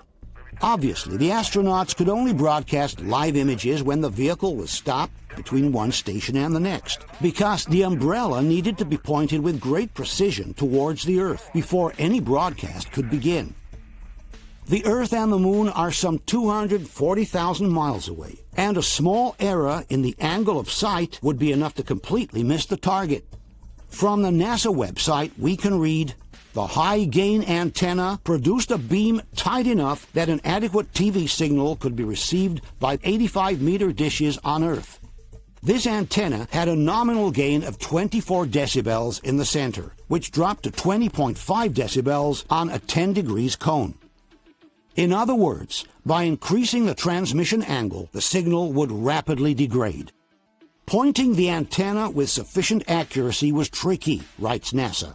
A preliminary alignment made by sighting along the transmitter mast had to be done carefully. After that, the astronauts carried out a precision pointing by using an optical device mounted directly on the antenna. From NASA's training manual, we read, "Bore sighting the high-gain antenna to the Earth requires an optical aid, since a full Earth subtends an angle of less than 2 degrees when viewed from the lunar surface." This is the aiming reticle from the optical device. Each square represents an angle of 3 degrees. The high-gain antenna pointing, states NASA, must remain within 2.5 degrees of Earth. This occurs when the Earth's image is within the bullseye of the optical sight. The video signal will degrade extremely rapidly beyond that point due to the very narrow antenna radiation pattern. In other words, even a misalignment of a couple of degrees in pointing the antenna would have resulted in the Earth target being missed. We must keep in mind that both the TV camera and the transmitting antenna are mounted on the rover, which means that any oscillation of the camera implies an equal oscillation of the antenna. This is a well-known problem for television crews who broadcast images via satellite. Their mobile units are normally equipped with special pods that are extended once the transmitting vehicle is in position in order to avoid oscillations of any kind. And on Earth, the margin of error is much larger than that of a broadcast from the Moon, since the distance from the geostationary satellites on Earth is much shorter than the distance between the Earth and the Moon. It is therefore evident that in order to maintain the live connection with the Earth, the rover needed to remain practically still for the entire duration of the broadcast. What we have instead is a series of situations in which the astronauts violently shake the rover, and thus also the antenna, without the broadcast ever breaking down. This usually happens when one of the astronauts touches the rover to drop or retrieve some tools. In order to assess the actual oscillations, one needs to look at how much the line of the horizon in the background moves up and down.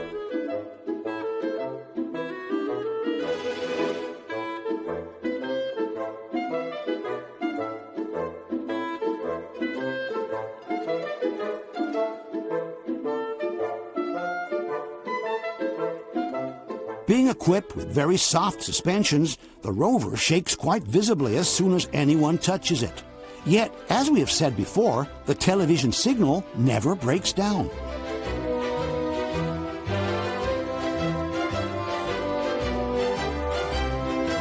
We must remember that each oscillation of the camera corresponds to an equal oscillation by the antenna.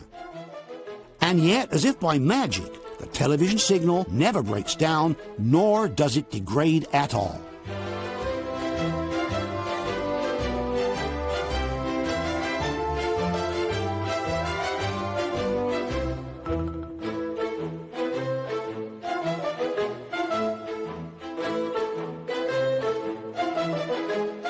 Seen through the optical device, the oscillations of the antenna must have looked something like this. Question.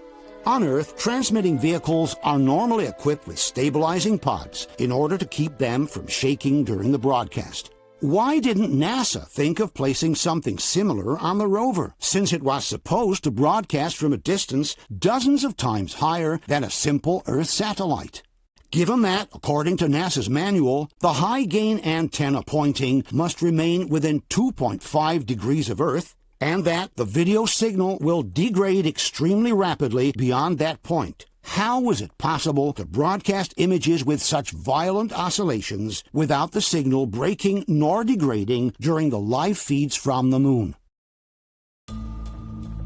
Let's now examine another interesting problem, the behavior of the dust on the moon.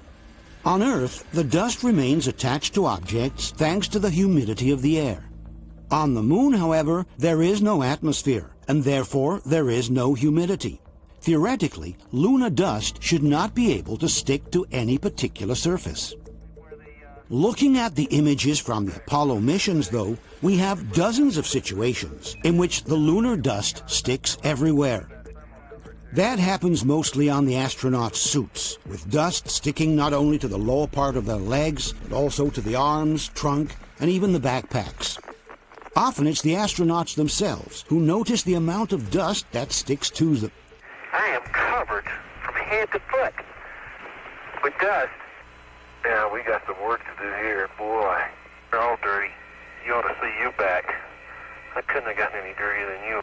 From Houston Center, someone has noticed the problem as well. Looks like you guys have been playing in a coal bin. Dust inexplicably sticks to the surface of the cameras and their lenses, too. The astronauts often complain about this. We haven't checked the dust on the lens on these cameras. Sometimes the problem is so serious that they can't even read the settings. So much dust on the camera, it's hard to read the settings. Same problem for the television cameras used by the astronauts. In this case, we notice several speckles of dust that are stuck to the camera lens. Here instead, the entire lens is covered by dust. The lighter spots are the only areas of the lens not covered by dust. Sometimes the astronauts realize this by themselves. I think we need to dust the TV lens. It's pretty dusty. In other cases, the request to clean the lens comes directly from the control center. Troops, before we leave this area, we want you to brush the LCRU and the TV camera lens. These images, shot on Earth, show dust particles that stick to the lens because of humidity. Why does the same happen on the lens used by the astronauts, given that there is no humidity on the moon? Also, the gnomon. This color chart used by the astronauts simply refuses to stay clean. Radar gnomon's pretty dirty, unfortunately, Joe. all this dust. Roger. It's not just the astronauts' suits and instruments that get covered with dust. For example, look at the lunar rover with the frame and the engine protections fully covered with dust. Or the fenders from the rover, with dust sticking on the inside of the wheels and on the outside as well. Some debunkers have suggested that all this dust may stick to objects because of some kind of electrostatic effect. But this explanation is not plausible for at least two reasons.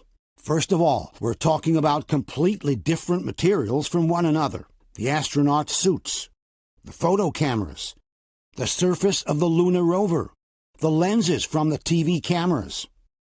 Secondly, NASA itself excludes this possibility when they explain that an electrostatic effect can possibly take place in the shadow areas of the moon. But in the areas hit by sunlight, this effect is instantly dissipated by the solar wind. From this NASA document, which studies the electrostatic charges on the surface of the moon, we can read, in the photoelectron-dominated daylight plasma region, the charge dissipates almost instantly in all cases. Thus, charging on the lunar day side is not an issue. Furthermore, in some cases, more than dust, we seem to be looking at actual mud. Look, for example, at this wheel from the lunar rover.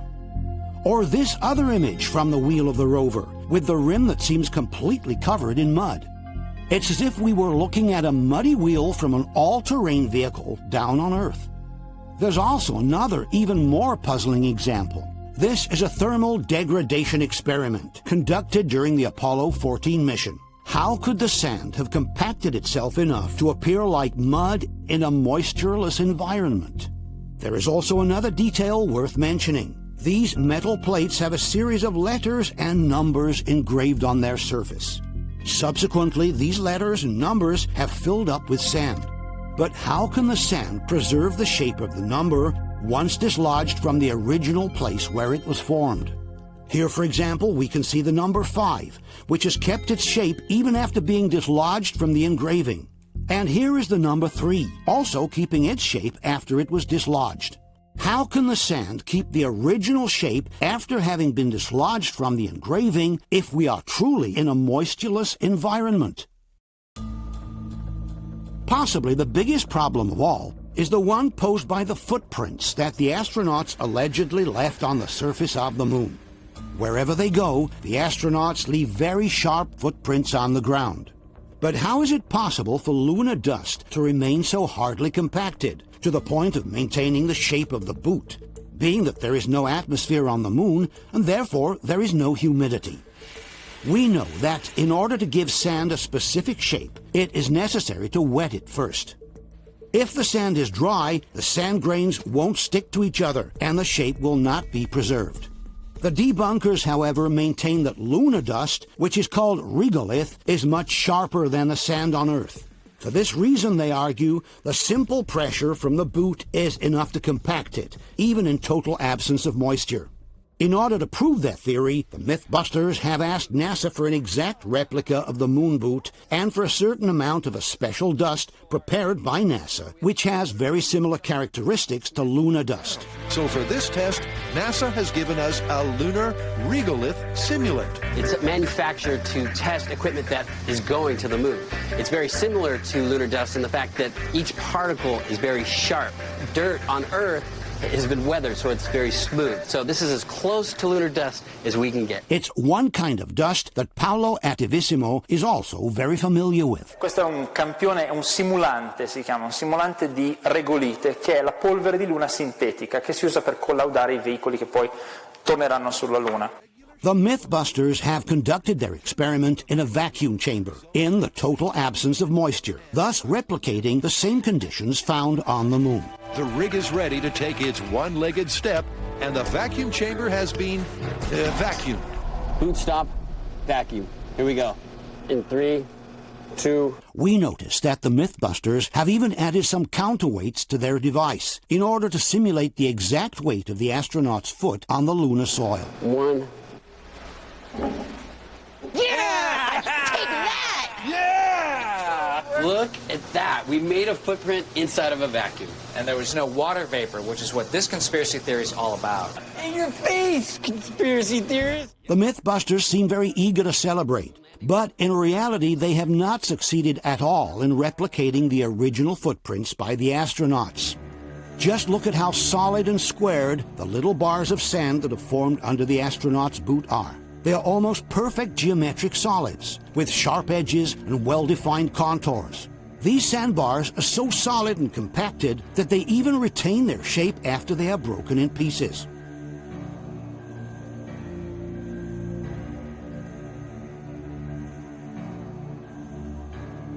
It's as if we were looking at a clay model that has later dried up in the sun.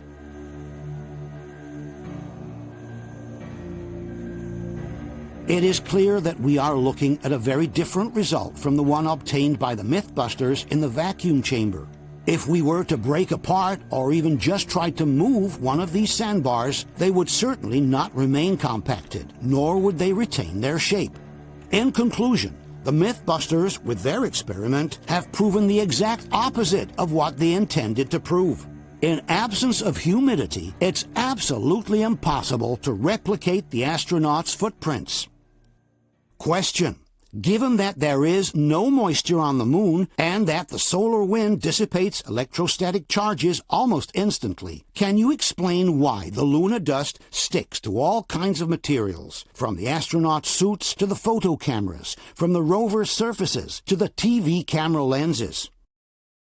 Can you explain how the rover's wheels can gather so much thick dirt on them as to look like they're covered in mud? Can you explain how the lunar dust can stick together to such an extent, even preserving the shape of the numbers after they were moved from the engravings in which they had formed? Given that the Mythbusters have replicated the lunar conditions under vacuum and with the sand simulant, can you explain why they were unable to reproduce the astronauts' footprints from the original photos?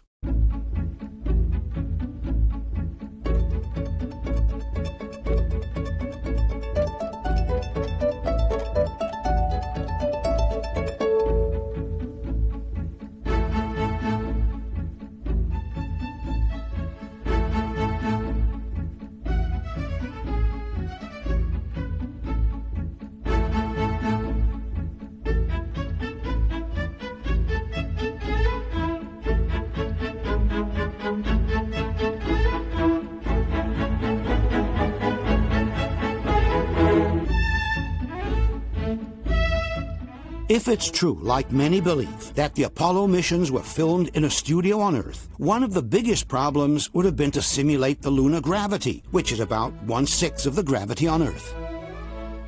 The most common technique to obtain such an effect has always been the use of steel wires. Extremely thin and invisible to the camera, steel wires were already in use in the early 1960s in movies such as Mary Poppins.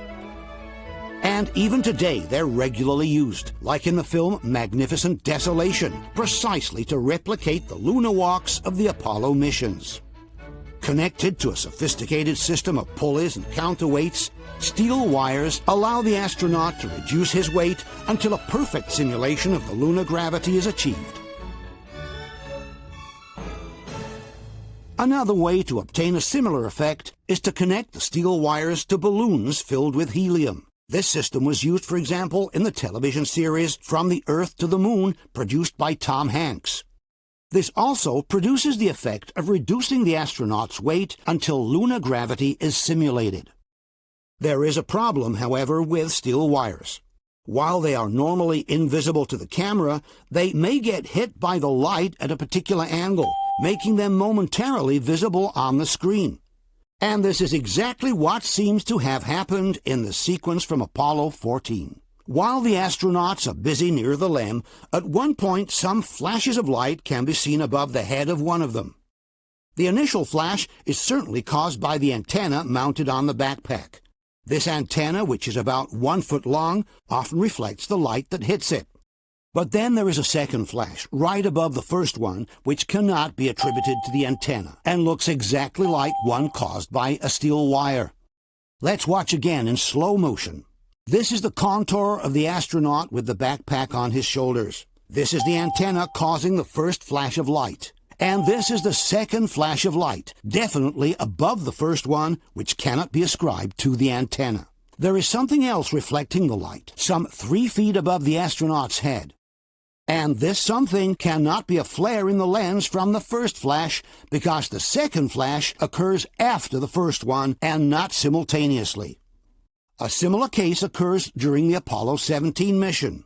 Here, too, we see a double flash of light from the antenna, and then another flash, much higher, right above the astronaut's head. In this case, this cannot be a flare inside the lens either, because the flash above occurs after the ones below, and not simultaneously. There is something else reflecting the light, a few feet above the astronaut's head, in a space that should be totally void of objects of any kind. The debunkers, however, maintain that these are not flashes of light on steel wires, but simple defects due to the video conversion. On his website, Attivissimo writes, "They are not wires or cables. They are usually compression artifacts or mistakes introduced by the video conversion from one format to the other, for example, for the publication on YouTube. The original videos, which we should always use as a reference instead of using copies converted so many times, do not present these phenomena." But Attivissimo is wrong. What we have just shown you are the original, non-converted videos by Spacecraft Films. The same originals that Attivissimo says should be used for reference or analysis.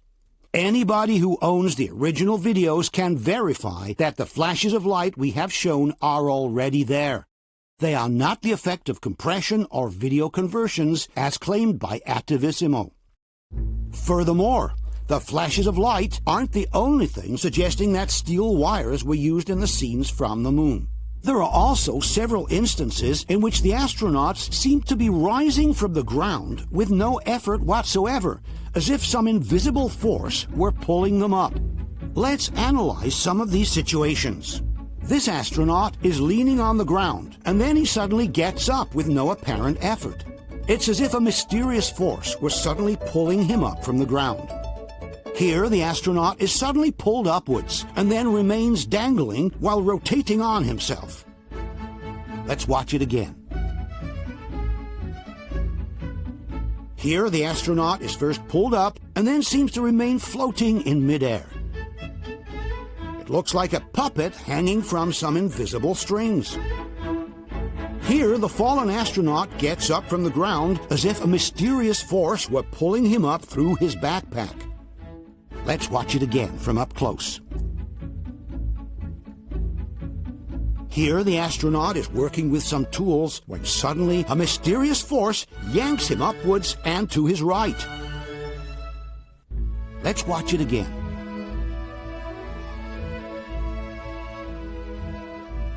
There is even a situation where the astronaut complains that he cannot get up, and he almost seems to wait for someone or something to pull him up. But I can't get up.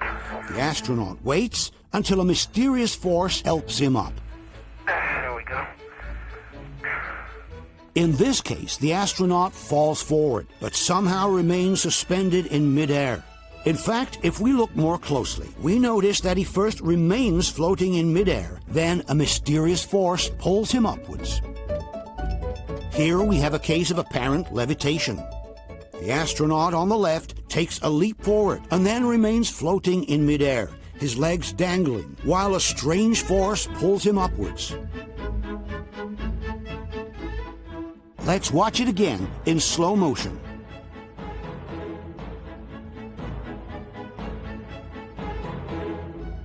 And finally, here's a very curious situation. Look at the movement the astronaut manages to make with both his legs, first forward and then backwards, without leaning onto anything. It's as if his feet were free to slide first forward and then backwards on the ground underneath. If we straighten the frame in order to place the astronaut vertically, we will see that he is not just lifting himself on his toes. The entire lower part of the leg from the knee down is sliding forwards, then backwards.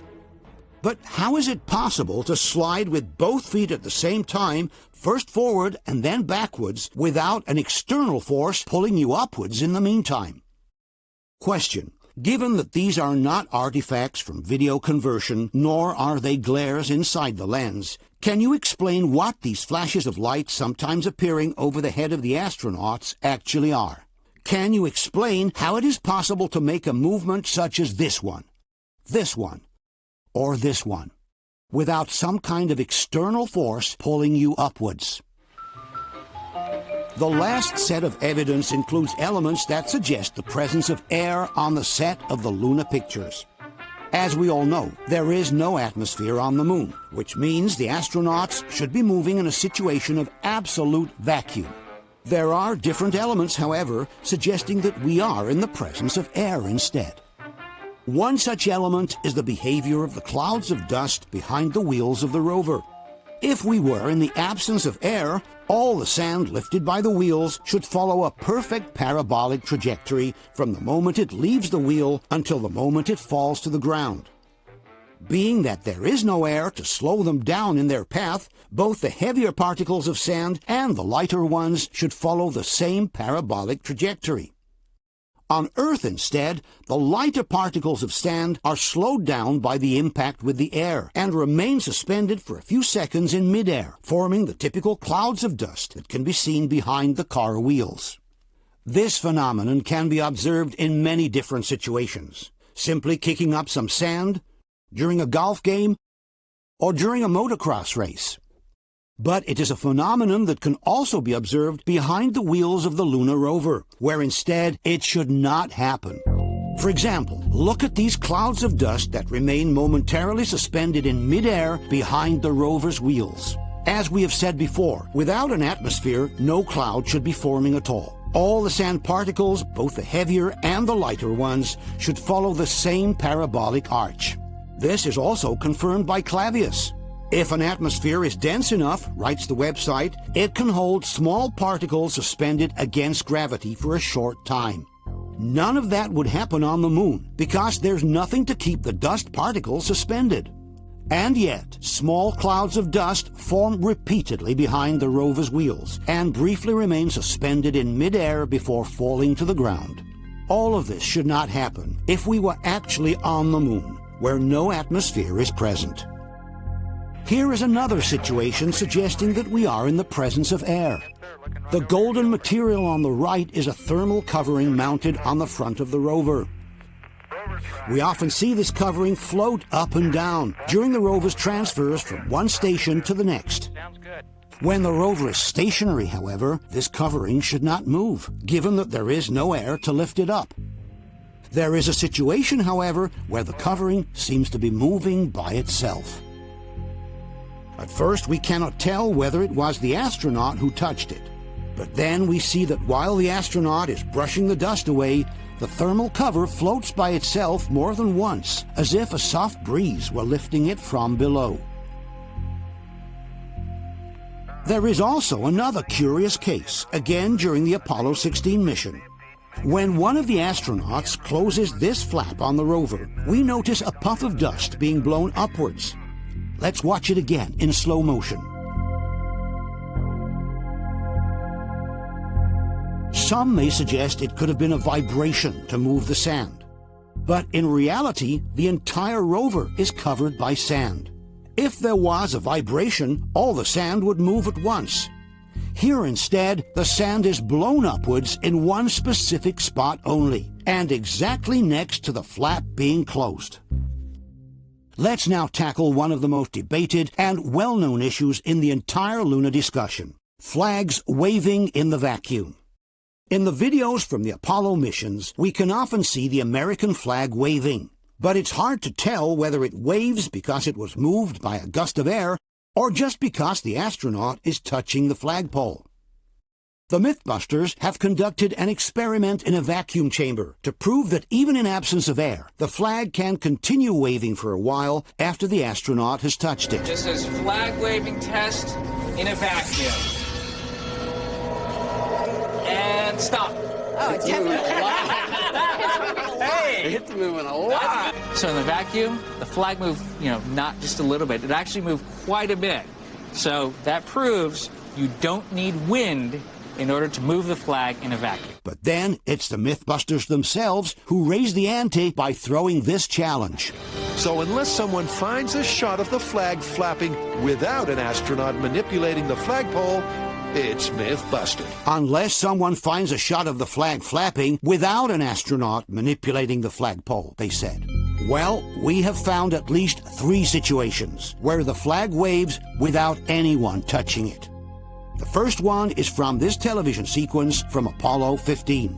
Here, one of the 2 astronauts is standing next to the flag, having his picture taken by his colleague. This is one of the shots taken.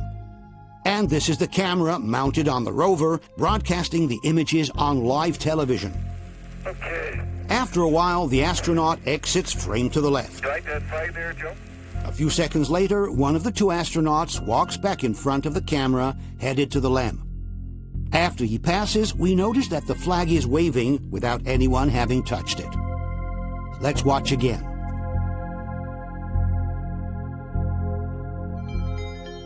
Some debunkers have suggested that the astronaut could have touched the flag with his elbow as he was passing by.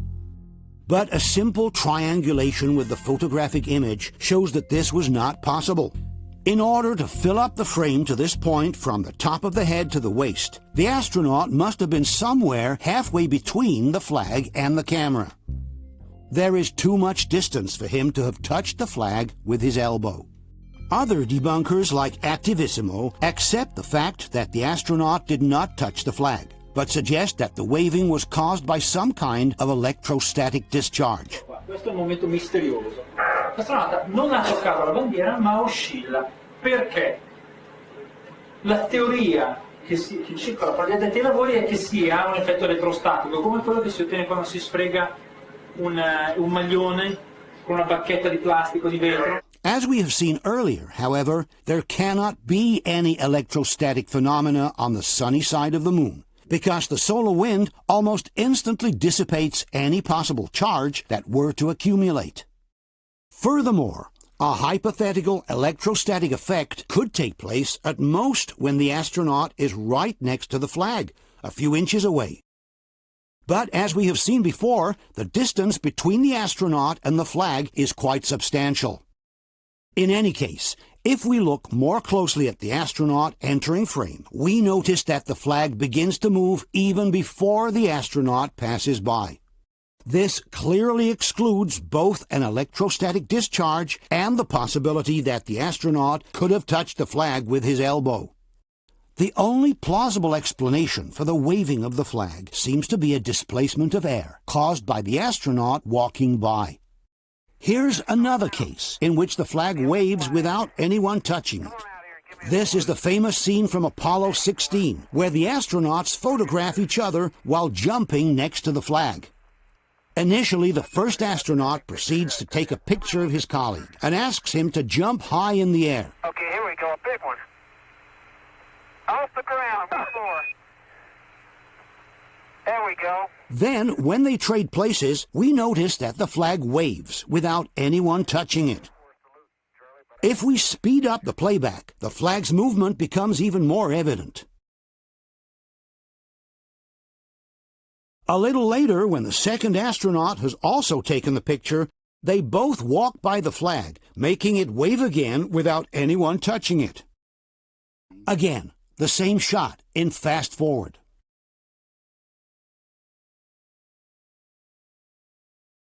There is finally a very interesting case in which the flag waves repeatedly by itself more than once, while the astronauts are on board of the lunar module. This is the Apollo 14 mission at the end of the second and last lunar excursion. The 2 astronauts are getting ready to re-enter the LEM when one of them accidentally trips into the television cable, causing the camera to fall to the ground. After a few seconds, the same astronaut approaches the camera and puts it back in position, while his colleague begins climbing the ladder of the LEM. After this, the first astronaut heads back to the LEM. From this moment on, no one will touch the camera again. The first astronaut completes some loading operations by means of a pulley, then climbs the ladder as well. Okay, the dust is not As the two astronauts close up the LEM and prepare for departure, the camera continues to take in the empty scene. 15 minutes go by without anything happening at all. But then at some point, without anyone possibly touching it, we notice the flag waving and partially entering frame on the right side of the picture. After 15 seconds, the flag moves in the other direction, returning to the original position.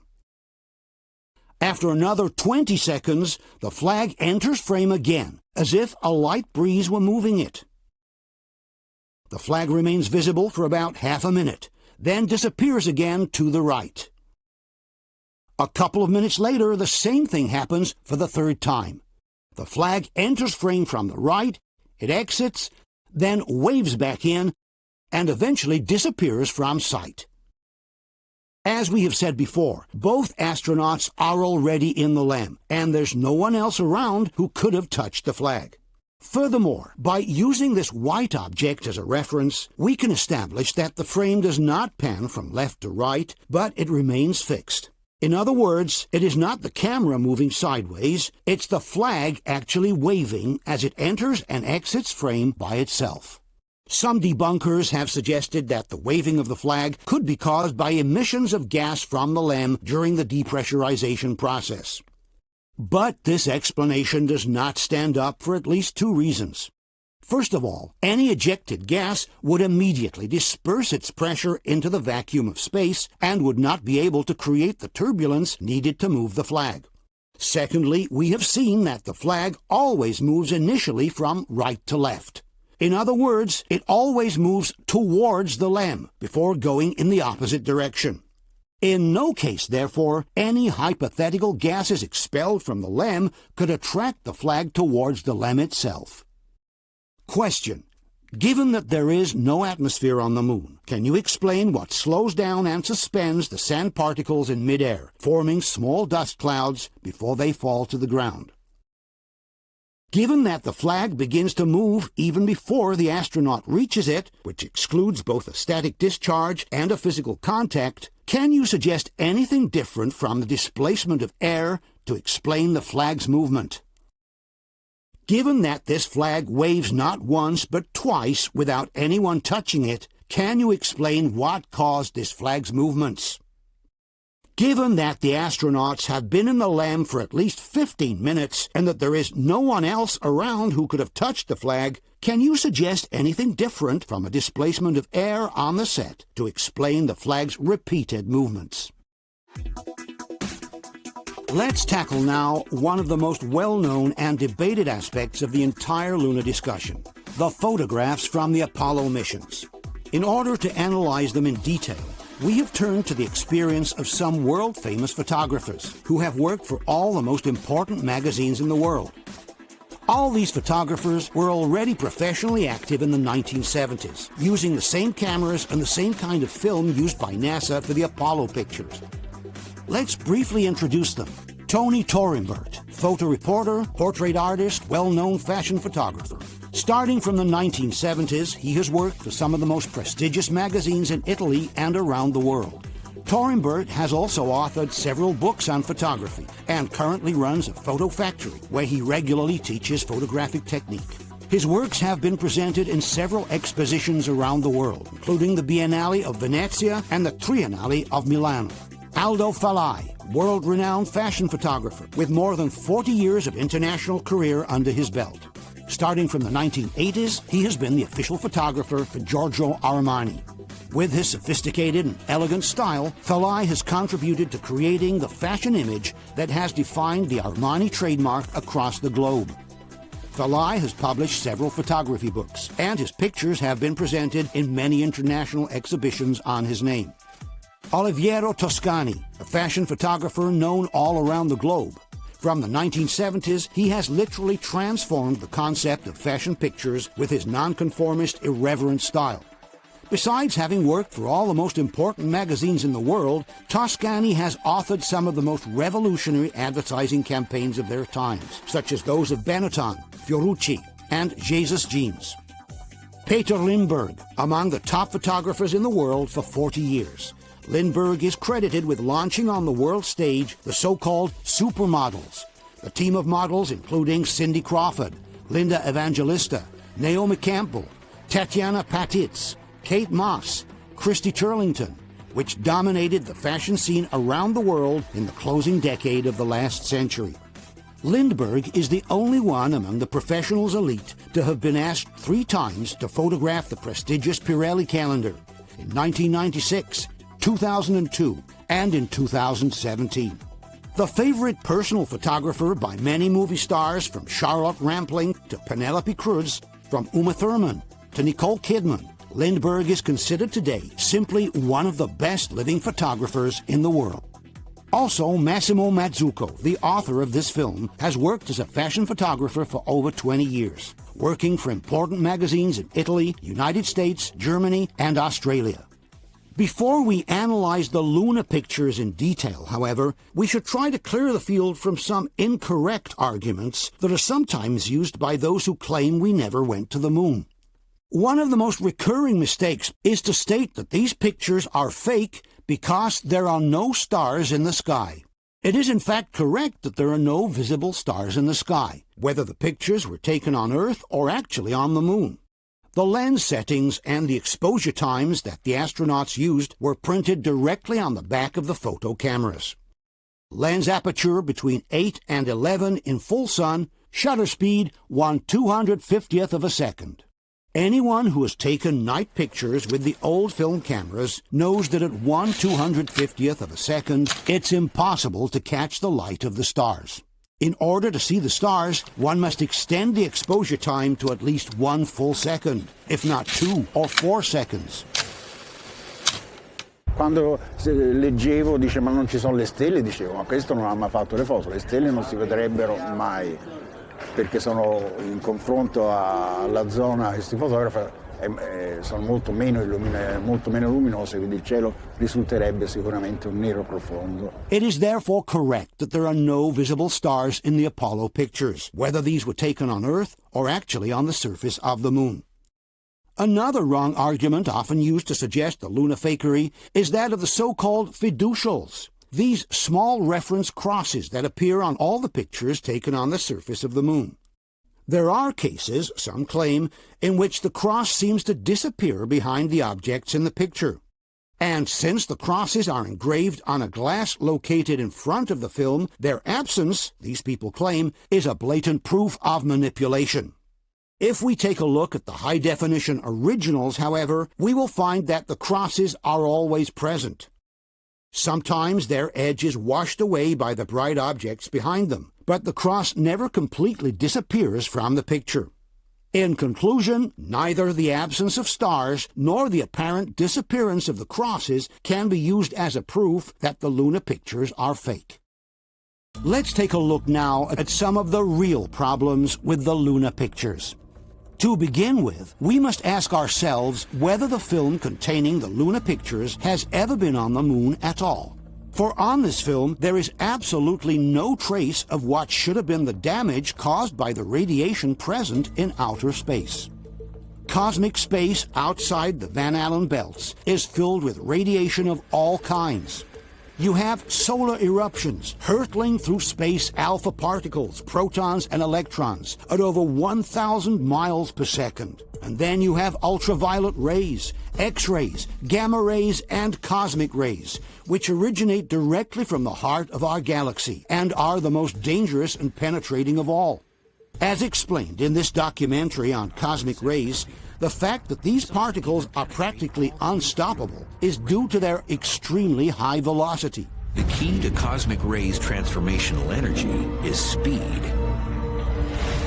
So even if it has really tiny mass, like most cosmic rays, they've got enormous velocity. So their kinetic energy can be really, really large. These charged particles could hurtle right through a spaceship and penetrate astronauts like tiny ballistic missiles. Obviously, if cosmic rays can penetrate spaceships, they can just as easily penetrate the body of a photo camera. And it's well known that all these radiations are very harmful to photographic film.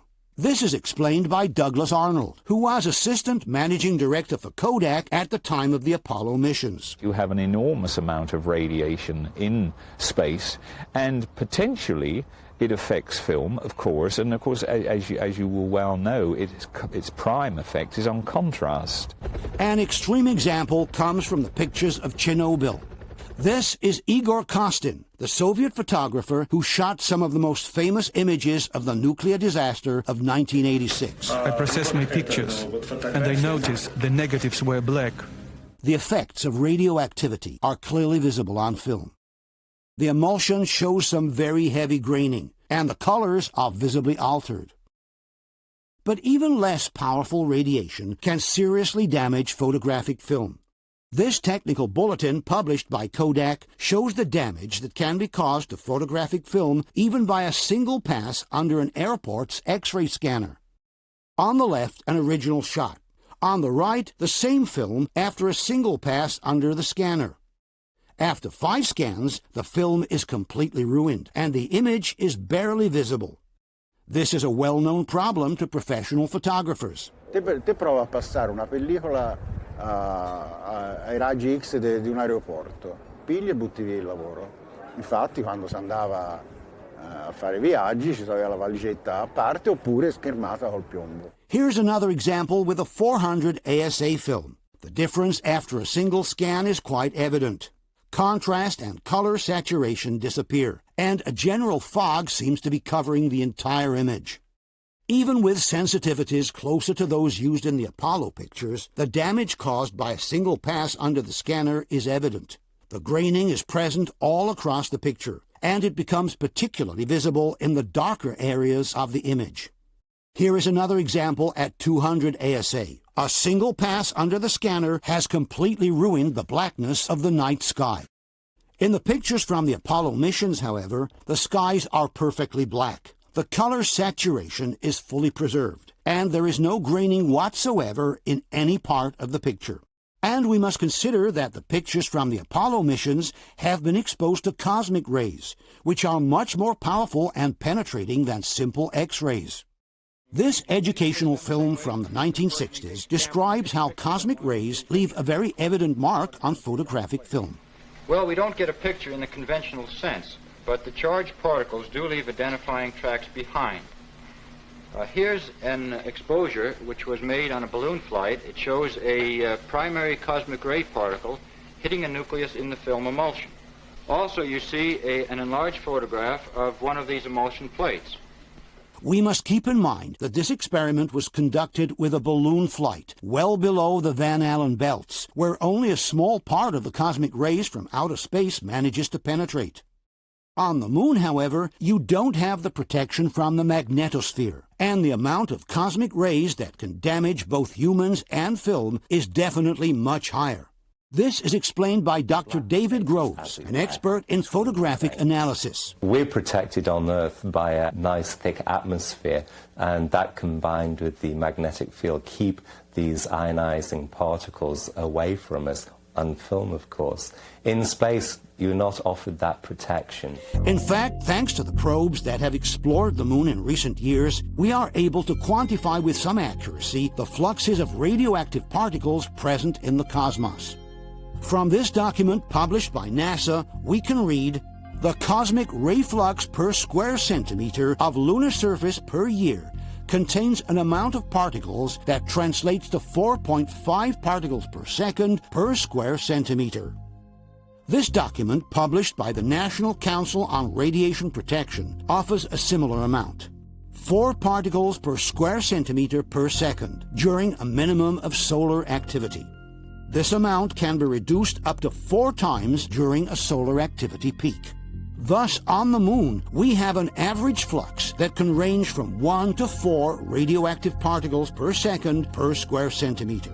A true downpour of cosmic rays capable of penetrating any object they were to find in their path. Considering that the photo cameras have been on the lunar surface for up to 8 consecutive hours with no specific protection against radiation, each roll of film should have received tens of thousands of impacts from the cosmic rays, damaging the pictures in a visible way. Instead, the pictures taken by the astronauts show no damage whatsoever due to radiation. Colors are perfect, the contrast is fully preserved, and there is no visible sign of graining on the emulsion. This apparently inexplicable fact is remarked both by Douglas Arnold and David Groves. If you look at the results, top quality duplicates, you can see that there appears to be no effect whatsoever. I would expect to see on the transparencies evidence of small bright dots where a high-velocity nuclear particle had impinged on that film. I have no evidence whatsoever that this has occurred. But how is this possible?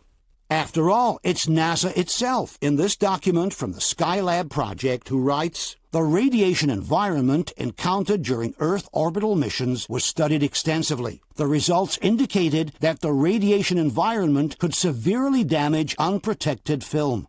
The energy level of the intergalactic cosmic rays," explains the document, "is so high that no practical method exists for eliminating cosmic radiation damage. This degrading factor must be accepted, and, though significant, it should not be unacceptable for short-term exposure or with relatively insensitive film types." We then ask the following questions. Given that, according to NASA, no practical method exists for eliminating cosmic radiation damage, and that this degrading factor must be accepted, where is the degradation, significant but acceptable, that should appear on the lunar pictures? Given that this is the result of cosmic rays' impact on film within the magnetosphere, where radiation is weaker than in external space, can you explain why on the lunar pictures there are no visible signs of radiation damage? Given that this is the result of a simple X-ray scan, which lasts only a few seconds, can you explain why in the Apollo pictures, which have been exposed to cosmic radiation for up to 8 consecutive hours, there is no visible graining whatsoever? Given that the lunar surface gets hit by an average of 1 to 4 particles per square centimeter per second, and that the cameras have been out on the surface unprotected for up to 8 consecutive hours, can you explain why on the lunar pictures there are no signs of degradation due to the radiation? Another question to be answered is how could the cameras have worked on the moon, given the extreme temperatures, especially the cold, that are found on the surface of our satellite? Being that there is no atmosphere to soften the transition between sun and shadow, on the moon, temperatures can easily go from 200+ degrees in the areas hit by the sun to temperatures of more than 200 degrees below zero in the shadow. In space, you're facing the sun, it's 240 degrees. The dark side is 240 degrees below zero. The environmental hazards were really tough, like thermal control. I mean, you get in the shadow on the moon and it can drop hundreds of degrees below zero. But how can a camera keep working in such extreme conditions, given that its delicate mechanisms are subject to the effects of thermal expansion and thermal contraction? Let's take, for example, Neil Armstrong's descent to the lunar surface. From the moment the hatch is open and the cabin is depressurized until Armstrong actually touches the ground, some 30 minutes go by. The entire descent of the astronaut takes place in the shadow area of the LEM, which means in an environment at some 200 degrees below zero. Once Armstrong touches the ground, his companion lowers the camera for him through the open porch. Armstrong straps the camera to his chest, installed on the ICU bracket, walks a few steps back, and takes the first set of pictures, always remaining in the shadow of the LEM. I'll step out and take some of my first pictures here. This is the full sequence of shots taken by Armstrong without ever leaving the shadow area of the lunar module. But how can this camera keep working in an environment at about 200 degrees below zero? We know that photo cameras have a tendency to jam at much less extreme temperatures due to the thermal contraction that affects the film transportation gear wheels. Gli ingranaggi meccanici della macchina a 100 gradi sotto si bloccano perché il metallo si restringe, il metallo si dilata.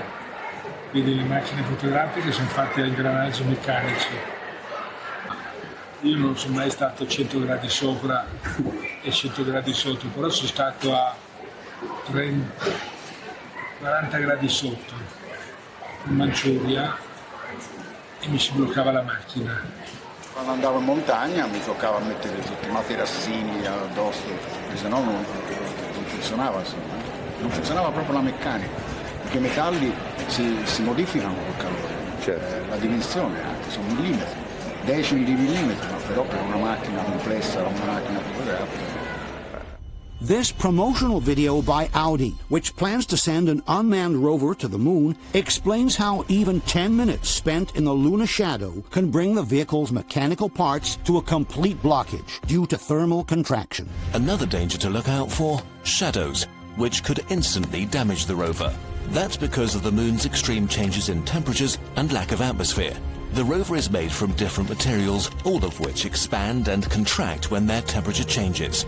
If the rover were to drive into a shadow, it could cool down to 50% of its normal temperature in under 10 minutes. This could lead to parts contracting too fast and ultimately render the rover immobile. Because of the lack of atmosphere, the heat dispersion on the moon takes place by irradiation. And we know that Armstrong's camera has spent more than half an hour in an environment at 200 degrees below zero. This radio communication confirms that 35 minutes have gone by from the moment the cabin was depressurized, and the astronaut's survival backpack, called PLSS, has been activated. 35 and a half minutes of PLSS time expended now. Also, this table, describing the timeline of the operations on the moon, indicates that some 30 minutes have passed from the cabin's depressurization until the moment Armstrong gets a hold of the camera. This means that the camera has had plenty of time to irradiate and dissipate a good part of the heat it had accumulated while in the cabin. How can this camera keep working after having spent more than half an hour at 200 degrees below zero without suffering the consequences of thermal contraction on its mechanical parts? Question. Given that the Audi technicians fear the complete blockage of the mechanical parts of their rover after only 10 minutes spent in the lunar shadow, how can a camera keep working after having spent over half an hour in the same shadow, its mechanical parts being far more precise and delicate than those of a lunar rover? Another problem connected with the cold environment is that at such low temperatures, the photographic film loses its flexibility, becomes rigid, and may easily break during the transport within the camera. Even though we are in the vacuum, the film touches the camera body all along its path. Since the camera irradiates and progressively loses heat, so does the film inside. And we know that below a certain temperature, photographic film becomes rigid and brittle, almost like glass. Il problema è che la pellicola a meno 80 diventa cristallo, si rompe. Nel momento in cui carichi si spezza. Quindi non puoi avanzarla? Molto improbabile, è stato sempre uno dei grossi problemi di lavorare all'estremo freddo, è che la pellicola diventa vetro. Freddo è micidiale, io mi ricordo in Russia a meno 26 si combatteva che non si spezzasse la pellicola ed era meno 26. E la pellicola a meno 40 cosa succede?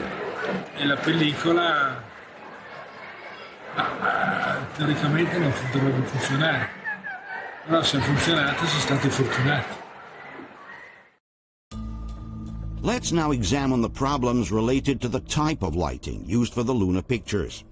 There are in fact different elements suggesting that an artificial source, rather than the sun, was used to illuminate the set. This would obviously mean that the pictures were taken on Earth and not on the moon. The first element suggesting the use of artificial light are the so-called hot spots. The sun is a huge, extremely powerful source of light, capable of illuminating entire planets with its rays. For this reason, when the sun illuminates a large, flat expanse, the light reaches every visible point with the same intensity. Whether we observe an area closer to us or one in the distance, the luminosity of the ground is practically the same everywhere. This is due to the fact that the sun is thousands of times larger than the Earth, which means it can easily illuminate any portion of its surface with the same intensity. If we use an artificial light source instead, like for example a movie light, the area of illuminated terrain will be much smaller. Furthermore, at the center of the illuminated area, we will see what is called a hot spot, while as we move away from the center, we will notice a substantial decrease of luminosity called fall-off.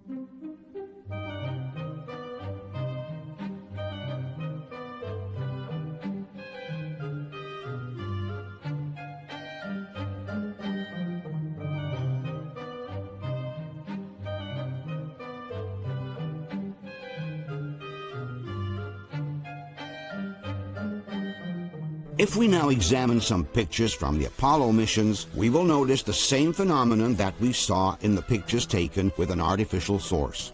A noticeable hot spot in the center of the image and a just as noticeable drop of light as we move away from the center of the illuminated area.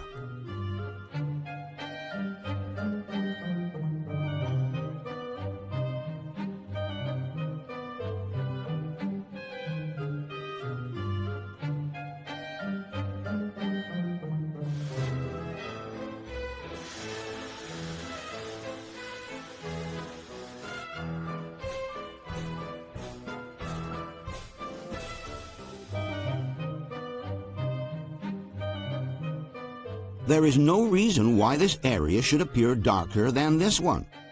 This area darker than this one, or this area darker than this one.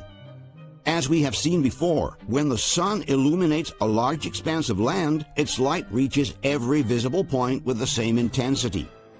If we use an artificial light instead, the illuminated area becomes brighter in the center and ever more dark as we move towards the edges.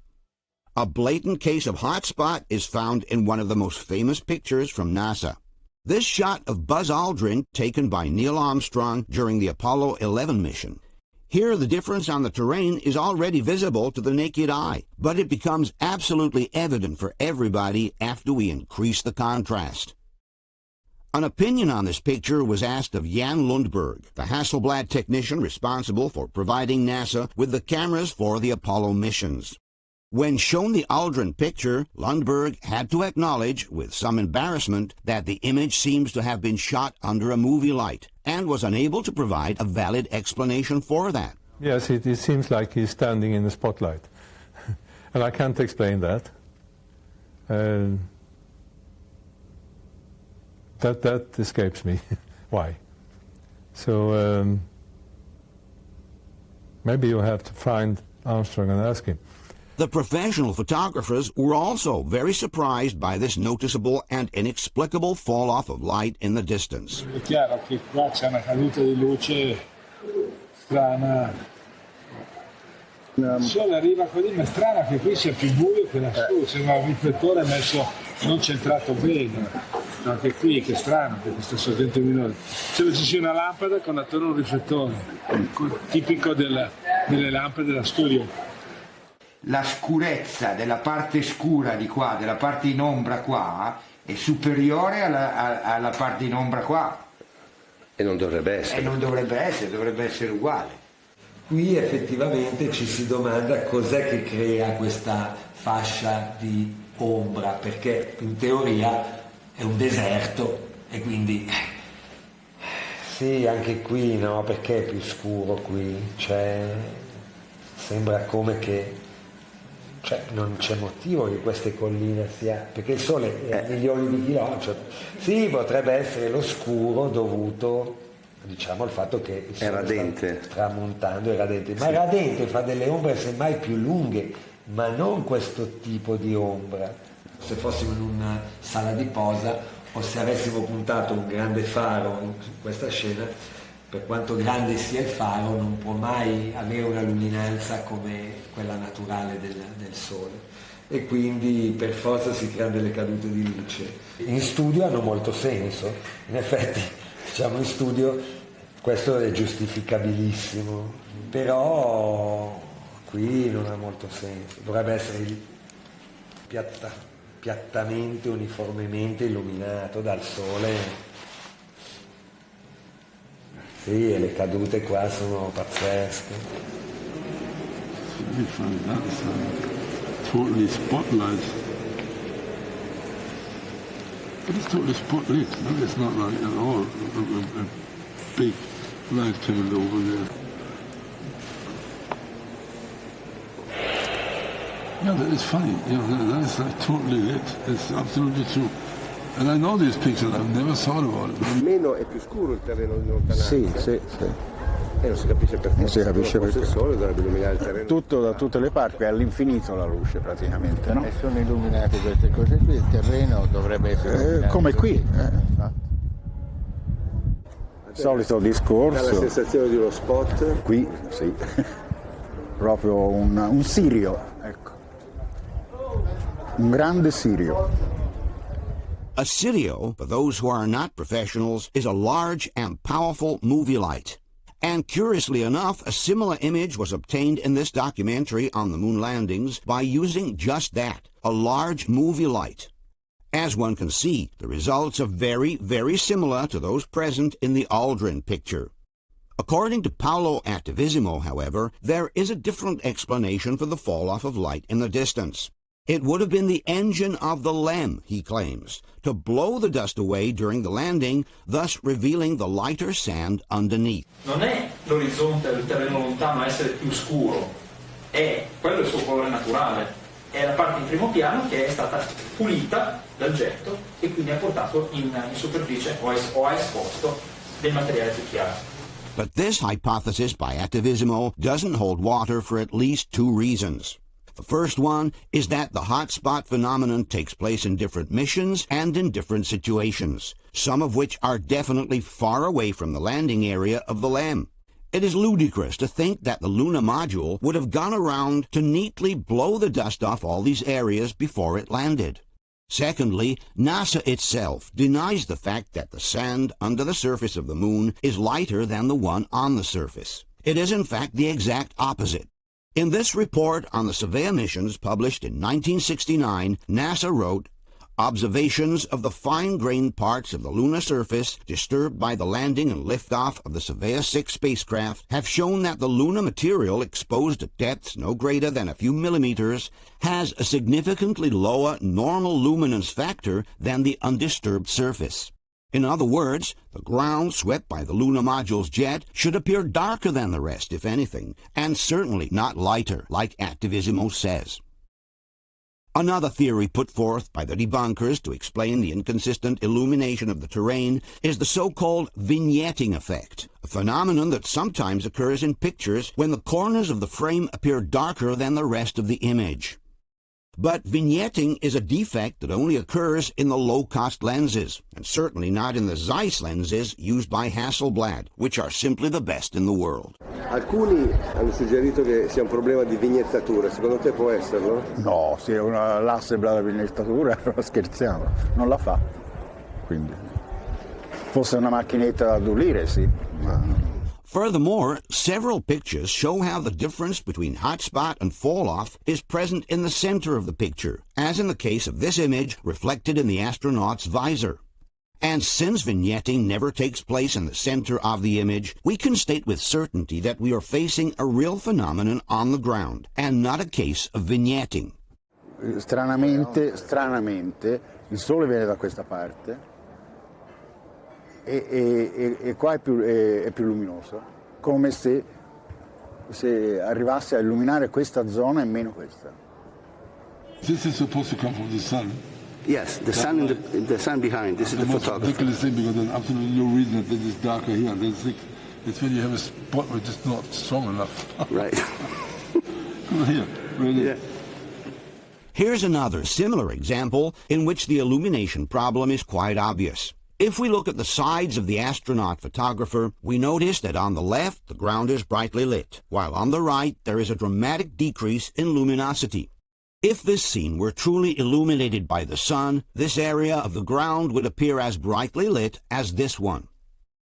Finally, as a possible explanation, a phenomenon called Heiligenschein has been suggested. It refers to that peculiar halo of light that sometimes appears around the shadow of the photographer in some particular situations. But the Heiligenschein effect only occurs when the sun is located exactly behind the photographer's head, along with the axis of the lens. This is the reason why the halo effect, which is due to a retroreflection phenomenon on the ground, appears all around its shadow. As we have seen instead, many of the hot spots in the NASA pictures occur when the light source is placed on the side of the photographer and not behind his head. Question: given that the sun should illuminate the whole landscape with the same intensity, both close and far away, can you explain the reason for the noticeable fall-off of light seen in many of the Apollo pictures? In this particular case, the fall-off takes place in the center of the frame, thus excluding a vignetting problem, and with the source placed on the side, thus excluding the Huygens shine effect. Can you explain the reason for the noticeable fall-off of light that can be seen on the terrain right behind the astronaut photographer? Another problem found in certain lunar pictures is the direction of the shadows, which should be parallel to each other had they been generated by the sun, but inexplicably diverge on the ground instead. Because of the enormous distance separating us from the sun, all the shadows generated on Earth by the solar rays are parallel to each other. We can see them parallel, however, converging or diverging, depending on the angle with which we photograph them. If we shoot a picture with the sun behind our shoulders, the shadows will seem to converge as they move away from us. If we take a picture with the sun in front of us instead, the shadows will seem to diverge on the ground. This is due to the phenomenon called perspective. In reality, the shadows created by the sun are always parallel on the ground. We may see them converge or diverge simply because we are photographing them along the vertical axis of the image. If we instead take a picture with the sun at 90 degrees on our side, we will see that the shadows will always appear parallel to one another in all cases. The same thing happens with train tracks, which seem to converge if we shoot them along the vertical axis of the image, but will remain perfectly parallel if we shoot them along the horizontal axis. There are some Apollo pictures, however, where the shadows inexplicably appear to diverge from one another, even though the sun is on the side relative to the photographer. This is the most famous example of all. Judging from the lens shadow, the sun is located some 90 degrees to our left. Despite this, the shadows of the rocks in the foreground are not at all parallel to that of the lem, but they clearly diverge from it instead. This is theoretically impossible. As we have seen before, when the sun is on the side, the shadows must be absolutely parallel to each other.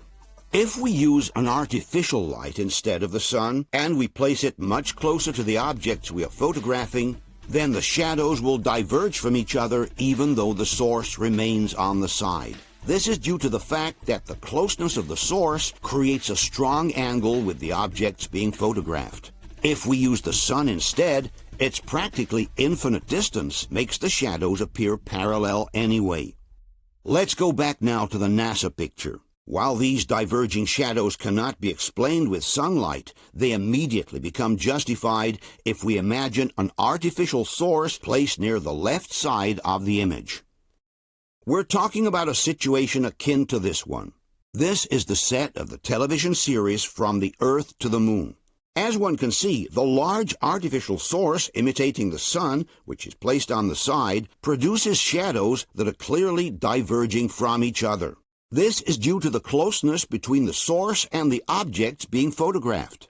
In fact, in the case of the NASA picture, all we need to do is to extend the direction of the shadows backwards, and we'll find that the source is located just outside the left edge of the frame. This obviously cannot be the sun. It must be an artificial light. The Mythbusters have conducted an experiment, trying to find an explanation for the diverging shadows in the NASA picture. First, they created some parallel shadows on the ground. Then they started to modify the topography by inserting holes and mounds until the shadows diverged from each other. But the Mythbusters have made a huge mistake. Instead of using the sun, they themselves used an artificial source, which makes their experiment absolutely null. In the best-case scenario, they have proven nothing at all, while in the worst case, they have just confirmed that NASA also used an artificial source of light like the Mythbusters did. Other debunking sites have tried to offer a similar explanation by showing that in some cases, the roughness of the terrain can generate shadows that seem to go in different directions. But this is not the case with the NASA picture. Here the terrain is practically flat, and all the rocks in the lower part, including the smaller ones, have shadows clearly pointing in the same direction. The point here is not to find different pictures taken on Earth, where the shadows seem to diverge due to the terrain. The point is to explain why in the NASA picture all the shadows lead back to a source that is placed just outside the left edge of the frame, and that obviously cannot be the sun. We have shown the same picture to the professional photographers. Qui c'è un problema di direzione di ombre, cioè c'è quest'ombra qui che è così e queste qui che sono diagonali così. La domanda qui è, secondo te a che distanza è la sorgente, più o meno? A occhio, cioè, può essere il sole che fa una diagonale? No, perché il sole essendo lontano non può fare una diagonale. Le ombre devono essere parallele a questa distanza. Lo giustificano se c'è la fonte è qui, non se la fonte è a milioni, non so quanta distanza c'è tra il sole e la luna, ma insomma milioni di chilometri, non so. Perché a quel punto, a quella distanza, la luce praticamente va nella stessa identica direzione. Toynbert happens to have a picture in his studio which clarifies exactly the problem we are talking about. Così sono le ombre del sole, cioè maledettamente tutte, diciamo, nella stessa identica direzione. Perché il sole, vedi, questo è un sole al tramonto, no? Molto basso, ma vedi come, voglio dire, nonostante la profondità dell'immagine, cioè l'ombra è assolutamente parallela, non può andare questa di qua e questa cominciare ad aprirsi in questo senso, non ha nessun senso, non può essere. Il sole è comunque lontanissimo, quindi queste ombre che vanno di qua e questa che va di qua non ha senso, vuol dire che il sole è qua, cioè a qualche metro di distanza. Oh, guarda. No, dovrebbe esserci un palo qua. Se tira giù un palo, vabbè, ma se io mi immagino qua un bel crane con un bel Ari da 12.000 fa totalmente queste luci qui, cioè quella luce che viene da qua viene qua e quella là va là. Look at the shadows here and the shadow there. Can this be this? No, but they're getting worse and worse, I have to say. Look, you have a picture, it's like one shadow comes from here, one shadow comes from here, and there's only one sun apparently. According to those shadows, where would you place the source, more or less? It's here on the left. That's very funny. Because the source should be like here, because that would give a light like this, and that would give shadow, this shadow here. Right. But only if it's like a pretty close source. Qui c'è due tipi d'ombre. Questi. Due tipi d'ombre, un'ombra che va per così e un'ombra che va per così. No, è assurda questa. Qui c'è un'illuminazione che viene da questa parte e qui da questa. Quindi secondo te, giudicando questa foto, dov'è la fonte? Basta fare così, qui, più o meno qui. A questa altezza, fra l'altro. Quindi ovviamente non può essere il sole. No, il sole è all'infinito, quindi sono parallele. Question. When the sun is on the side, all shadows on the ground must appear parallel to each other. Can you explain why in this NASA picture the shadow of the LEM and those of the rocks in foreground appear to be clearly diverging instead?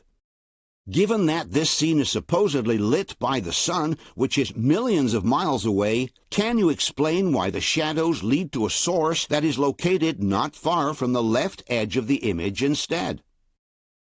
Given that the photographers we interviewed placed the light source a few meters away from the left edge of the frame, can you explain how this could be the sun? There is also another series of images from the Apollo 12 mission suggesting the use of an artificial light. In all these shots, we can notice on the ground the dark shadow of the astronaut who supposedly took the pictures. If we close in on any of these shadows, however, we will notice that they are entirely surrounded by a grayish, blurred kind of edge.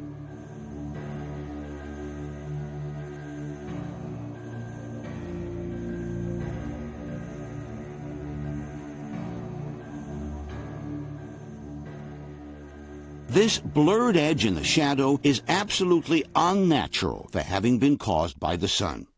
Since the sun is millions of miles away, it generates sharp, well-defined shadows on the ground. If you use an artificial light instead, you will get this kind of shadow with soft and blurred edges. Some may suggest that the blurring of the shadow is simply due to a focusing mistake, but this is not the case. If we observe the ground next to the shadow, we will see that it is perfectly in focus, from the closest point to the farthest one. The depth of field here is absolute. This is not a focusing mistake. It's really a kind of light source that generates a blurred shadow on the ground and which therefore cannot be the sun. If you turn this way and look at the edge, what does that tell you? I don't know. It's very weird. Could that be the sun? Does the sun cast shadows that soft? No, because you see the shadows here, they are absolutely tough, no? Right. Oh. No, indubbiamente l'ombra dovrebbe essere più netta, visto che il sole è lontano. Più lontana la sorgente luminosa, e più l'ombra è netta, cioè non è sbarrata. È stranissimo quest'ombra sbarrata. Più la distanza più la fonte è distante e più le ombre sono nette. L'ombra dovrebbe essere netta, invece è sfumata, quindi questo c'è un velatino sul sole o su... Ma questo è proprio da incompetenti, chi l'ha fatto, perché il sole fa un'ombra netta. Questa sfumatura è eclatante. Quindi è una lampada. Question. Being millions of miles away, the sun casts sharp shadows on the ground. Can you explain why, in these pictures, there is a soft edge all around the astronaut's figure instead? Let's now tackle the most important issue in the entire discussion on the Luna pictures, backlight photography.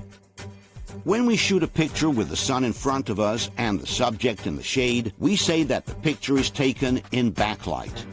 In backlight photography, the subject in the shadow is always darker than the ground directly hit by the sun. Let's use as an example this picture taken in backlight. As one can see, the entire part of the subject in the shadow, the cabin, is much darker than the sand underneath. The reason is simple. The sand gets hit directly by the sunlight, while the cabin is lit only by the reflection of the sand, plus the diffusion caused by the atmosphere. Obviously, the light reflected from the ground is always only a fraction of the light it receives, which is called incident light. For this reason, it is absolutely impossible to balance incident light and reflective light in backlight photography. The ground illuminated directly by the sun will always be brighter than the subject in the shadow. One of the techniques used by professional photographers to get around this problem is to use a highly reflective portable panel. Let's look at this example. Here the photographer is shooting the model in backlight. As one can see, the subject in the shadow is much darker than the ground lit by the sun. But if the photographer adds a reflecting panel which bounces the sun rays back onto the model, then he can get a good balance between the illuminated background and the face in the shadow. The difference is obvious. While the luminosity of the background is unchanged, now the luminosity of the face is balanced with the one of the ground. Here is another example. The sunlight which comes from behind is bounced off this reflecting panel and goes to hit the model who is in the shadow. In this way, the luminosity of the model is perfectly balanced with the one of the background. Another technique used to balance the background light and the subject in the shadow is the use of a portable flashlight. This secondary source will illuminate the part of the subject in the shadow. In this example, we can see on the left a picture with only available light, while on the right an additional flashlight is used. The difference is clear. On the left you have no balance between light and shadow, on the right you do. But without these additional sources, it is absolutely impossible to balance the light hitting the ground and the one reflected onto the shadows in backlight photography. On the moon, however, something miraculous seems to have happened. Despite the fact that the astronauts did not have any portable reflectors nor additional lights, there is a whole series of photographs taken in backlight in which the entire shadow area of the LEM appears perfectly illuminated. As we can see, the luminosity of the astronaut in the shadow is practically the same as that of the terrain in the background, which is hit directly by sunlight. Not only would this be impossible on Earth without the use of reflecting panels, but it is even more inexplicable on the Moon, where you don't even have the atmosphere as a secondary source of refraction. In other words, while on Earth we have both the ground and the atmosphere reflecting light onto the shadow part of the subject, on the Moon we only have the ground to do so, because the sky is completely black. And the lunar surface is known to have a very low reflectivity, as it can only reflect back about 8% of the light it receives. In fact, in this 1964 document, NASA wrote, "There is one characteristic associated with the near vacuum on the lunar surface, which may be extremely important to photography. There will be virtually no diffusion of light. Since the lunar surface itself is a poor reflector, the subject material for photography will be either in full light or in full and complete shadows." In other words, according to NASA itself, the shadow area of the LEM should have looked more or less like this. We have such an abundance of luminosity instead that even in the shadow area we can clearly see all the smallest details. In this photo composition created by NASA by joining several pictures, we can see clearly how the sun is on the opposite side of the LEM. This being the only source of light, one wonders what could have lit the shadow area of the LEM so effectively. Despite not being professional photographers, some debunkers insist that the mere reflection of the sand would have been sufficient to illuminate the shadow area of the LEM. Conspiracy theorists are saying that the shot had to have been faked using a fill light. Personally, I think it's because the moon's surface is reflective. To prove their point, the Mythbusters conducted a small-scale experiment in which they tried to reproduce the pictures from the Apollo missions. All right, you ready? I'm set. All right, here we go. Taking the photo. Let's see. There it is. Oh, there you go. He's standing full on in the shadow, and you'd think you wouldn't be able to see him. He'd be dark, but he's not. He's in brightest day. With a single light source, with the surface of the same reflectivity as the moon, our astronaut is clearly visible, busting that myth. But the Mythbusters have made a gross mistake again. After removing every possible source of reflection by using black paper all around the set, they forgot to remove the one of the two who was wearing a bright white shirt. Obviously, this white shirt acts as a large reflector towards the dark area of the LEM. The same experiment, replicated by two Russian photographers, shows how important is the presence of a white garment reflecting light onto the astronaut.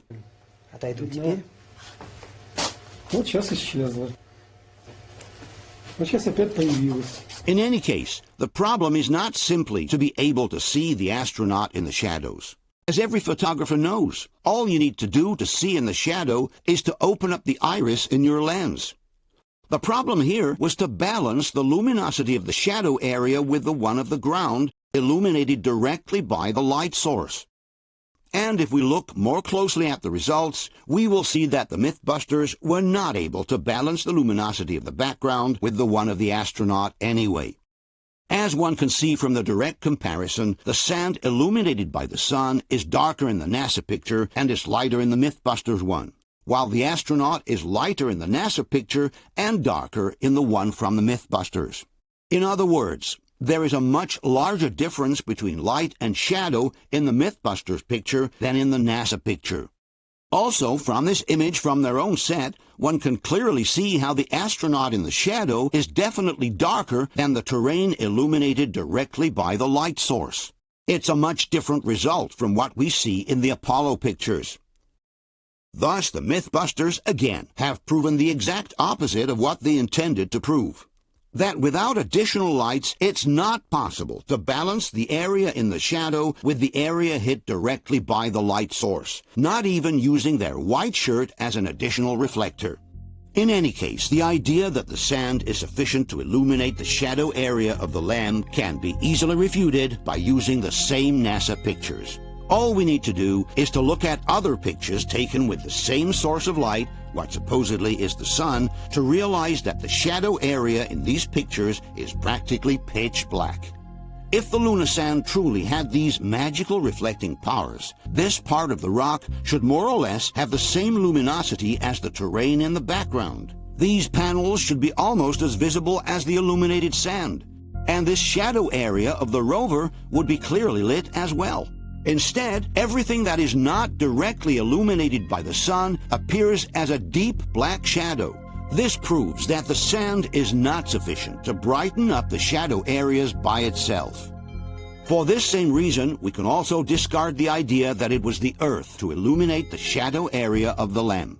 If the Earth shine were truly that powerful, all the other shadow areas of the lunar terrain should be illuminated as well. But this is not the case. There is therefore no valid explanation for the practically identical illumination of the area hit directly by the sun and the shadow area of the LEM. In fact, the professional photographers we interviewed believe that in order to achieve such results, large reflecting panels or additional lights placed on the side of the photographer are needed. La tesi, diciamo, del complotto dice: siamo sulla Luna, non c'è nemmeno il cielo, non c'è l'atmosfera a farti da riflesso. Ormai qui è chiaro, questa luce non corrisponde a questa, diciamo. Esatto. In effetti è vero, non corrisponde. Diciamo, guardandolo attentamente da un punto di vista, diciamo dovrebbe esserci un pannello bianco qua, perché la luce sia così. Cioè, questo qui, ma neanche se tu sei in riva al mare, hai un riverbero, hai una cosa che va così, con la luce così protetta, ma questo in effetti è veramente incredibile. Anche qui, guarda che dettaglio c'è qui. Cioè, dove c'è la luce è bene, dove c'è l'ombra non si vede un cazzo, c'è un buco nero. Invece qui avrebbe senso se qua ci fossero tutti dei pannelli di polistirolo, ma grandi però. Caspita, cioè.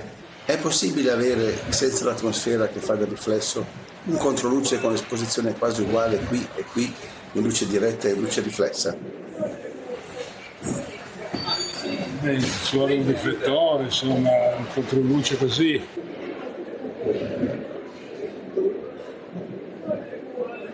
È chiaro che ci sono dei riflessi qui del metallo, che vuol dire che c'è una sorgente di luce dalla parte di chi fotografa. Lo vedo soprattutto nei riflessi qui, no? Vuol dire che da questa parte qui c'è una sorgente di luce. No, non c'è l'aria da sole.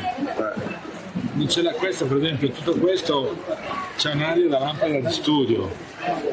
Questo schiarimento qui, c'è questa luce sulla scala, per esempio, da dove viene? Quello che mi impressiona è che il sole, un controluce così, in più riesco a vedere i dettagli di questo riflesso su questo oro. Da dove viene? Perché qui il cielo è nero. Il cielo è nero, non c'è. L'unica riflessione è la sabbia, però dovrebbe essere molto più luminoso sotto e non sopra. Questo riflesso sopra qui da dove viene? A meno che abbiamo portato dei grandi riflettori, ma non credo, insomma. La luce viene da dietro al modulo, no? L'astronauta o presunto tale è al buio totale e è illuminato. Perché? C'è un'altra luna o c'è qualcuno con un faro? Voglio dire, perché tanta così qui? E tanta così nella parte buia più che altro. Da dove viene sta luce? Qui dovrebbe essere completamente nera come il cielo. Quindi diciamo senza sorgenti secondarie, senza riflettori non sarebbe possibile? No, questo è impossibile. Verrebbe nero come qui. E poi guarda, si vede anche la scaletta di metallo, no? E c'è un riflesso di una luce, vedi? Questa riga bianca è il riflesso di una luce. Quindi da questa parte c'è una luce. The main problem here is backlight. On the moon you have no sky behind you to refract the light, and you only have the sand. They did not have any artificial illumination. They do not have any reflectors or any flashes, just a camera, which was the Hasselblad with the 60 millimeters and the Ektachrome from the good old days. I was feeling, if this is happening, where is this coming from? And if I was already thinking when I saw the first picture that you stepped down here. if you step down in a light like this, you will never have that reflection like this, even if it comes from here. Yeah. Huh? Yes. That's totally strange light. Here too, you have, you can see they have almost the same luminosity in the front and the back. Now, my experience tells me you have at least 2 stops difference when you turn around in backlight, and that's when you have the atmosphere. Yeah, but that is totally lit with the reflector, no? You tell me. That's the whole discussion. I would say that is totally. I don't want to get into it's fake or the moon landing was fake, but these pictures are fake. No? That is, I think, I would say 100% sure. Okay. Because all this cannot exist that way. So if you ask me as a photographer, yes, I am. I have to say this cannot be on any moon or something with one single light. The sun left is totally. If you see that, I mean that's a movie light, no? Because you have the source here that should be all black. If it would not be black, then this would be burned out. Then you get some texture here. But like this is absolutely impossible. Absolutely impossible. Oh, what happened there? That's supposed to be the sun. Does that look like the sun to you? If this is the sun and the only light, and this is how whatever reflects, which is ridiculous because nothing can reflect this, then this would be so burned out and bleached out not to get any structure here. Yeah. That's my... Same as the others have said the same thing. That would be unbelievable. If this is the sun, and there must something be here, because that would be just black. So what is it? Yes. Yeah, this is impossible without reflectors. That is really impossible without reflectors. Okay. With this comment, Tarimbert well summarizes the professional's opinion. Le foto avrebbero dovuto essere state fatte sulla Luna portandosi un'attrezzatura da studio. Non so se questo ha molto senso.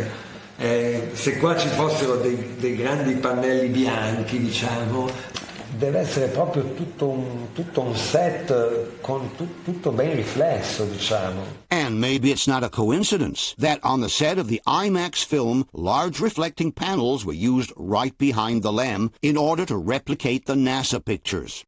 A source of light placed behind the Luna module, and large reflecting panels used to bounce the light onto the dark area of the LEM. By using this technique, the luminosity in the shadow area is perfectly balanced with the one of the terrain illuminated directly by the source. Exactly like in the Apollo pictures. In 2014, the NVIDIA software company created a computer simulation, thanks to which they believed to have identified the source of light that could have brightened the shadow area of the LEM. In their opinion, it was the photographer's white suit, Neil Armstrong himself. There is a huge, glowing, bright white light. And as we analyzed that video a little more, we realized it's Neil Armstrong himself. The bright white space suit that he was wearing reflected all that sunlight off of him and back onto Buzz Aldrin. So essentially, Neil Armstrong himself was a light source in that scene. But the professional photographers explain how the white suit could at best partially brighten up the companion's figure. But it's too small and too far away to be able to illuminate the entire shadow area of the LEM. È possibile teoricamente che la tuta dell'astronauta che fotografa, che è bianca, riesca a fare questo controluce? Perché è una possibilità che è stata... No, allora il bianco fa, però a questa distanza è un po' distante. Cioè se fosse, diciamo, qui, allora sì, ma poi comunque farebbe, diciamo, illuminerebbe una parte molto più piccola. Ecco, qui l'unica cosa di riflesso può essere questa superficie chiara su cui si riflette l'ombra del modello, no? Sì. Però questa superficie non è sufficiente, ecco qua la vediamo meglio, sì. Non è sufficiente per illuminare il LEM come è illuminato, insomma. Potrebbe essere la tuta dell'astronauta che fotografa? No, troppo lontano.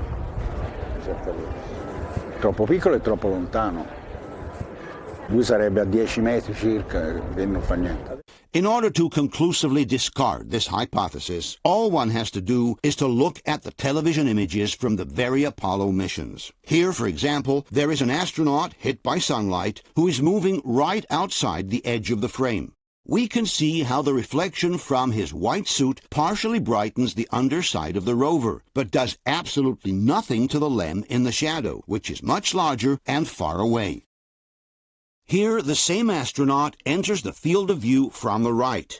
And again, the light he reflects goes to partially brighten the underside of the rover, but it has no effect whatsoever on the darkened mass of the lunar module.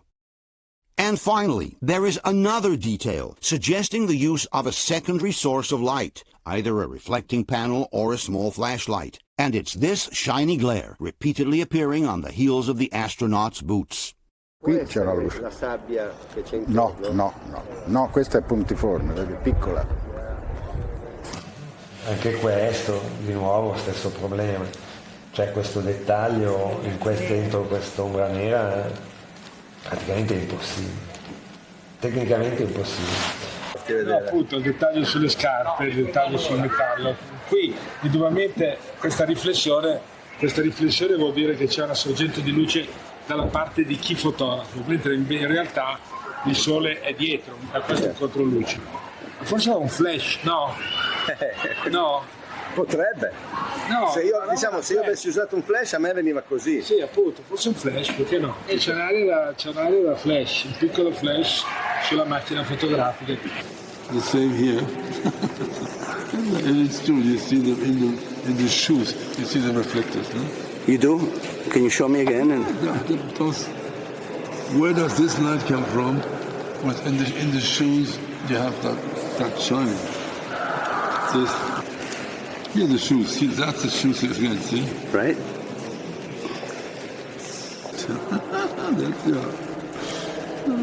Could that be a flashlight? A flashlight or a reflector or anything, no? Yeah. Given NASA's statement that since the lunar surface itself is a poor reflector, the subject material for photography will be either in full light or in full and complete shadows, can you explain why the side of the LEM in the shadow is brightly illuminated instead? As we have just shown, the reflection from the sand is not sufficient to brighten up the parts in the shadow of the lunar landscape, and the astronaut's suit is too small and too far away to brighten up the dark side of the LEM. Can you then explain what source of light has managed to illuminate so clearly the dark side of the lunar module? Given that the lunar soil reflects only 8% of the light it receives, how is it possible that the shadow area of the LEM, which is lit only by reflected light, has a similar luminosity to the terrain hit directly by the sun? Given that not even the Mythbusters, with their experiment, have managed to balance the reflected light with the one hitting the terrain, can you explain how that could have happened with several of the Apollo pictures? Given that the professional photographers we interviewed have stated that these pictures would not have been possible without the aid of reflecting panels and additional lighting, can you explain how they could have been taken by the astronauts on the moon, who didn't have any reflecting panels nor additional lighting? Faced with this apparent falsification of the lunar pictures, several people have suggested an extreme possibility. That man did go to the moon, but the pictures were later reshot here on Earth because for some reason they had not turned out properly the first time around. But this is not possible for at least two reasons. First of all, the use of studio lighting is evident in all the different missions, from Apollo 11 to Apollo 17. One would have to explain what exactly the photographic problem was that would have forced NASA to reshoot all these pictures in a studio for 6 missions out of 6. Secondly, anyone can verify how the photographs and the television pictures match each other perfectly, in that every single detail present in the television pictures is also present in the photographs. This means that both the pictures and the television images were shot at the same time and in the same place. In other words, the set is the same for the pictures and for the TV images. And since the television images have always been broadcast live, this means that also the photographs must have been taken at the same time and not later. or possibly before if the television scenes were pre-recorded in a studio, but certainly not after the date of the live broadcast.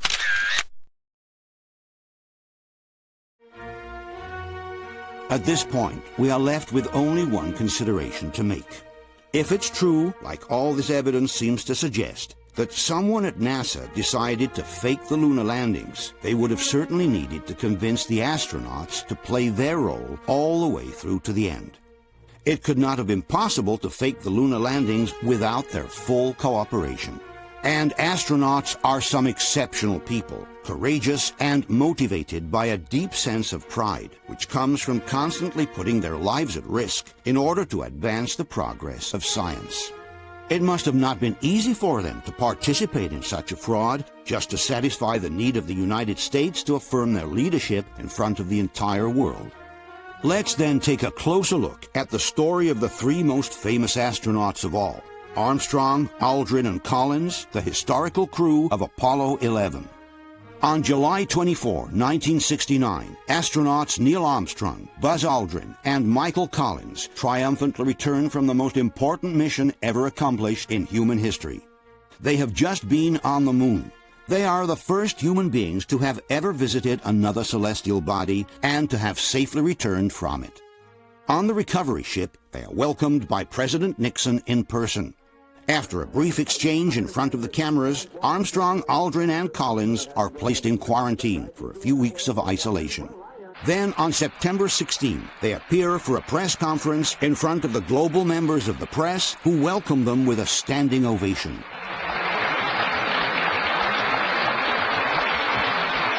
Everyone expects to see three absolute heroes radiating with happiness and pride for their incredible achievement. But their faces appear somber, tense, somehow preoccupied instead. They seem uncomfortable, and there are several truly embarrassing moments during the event.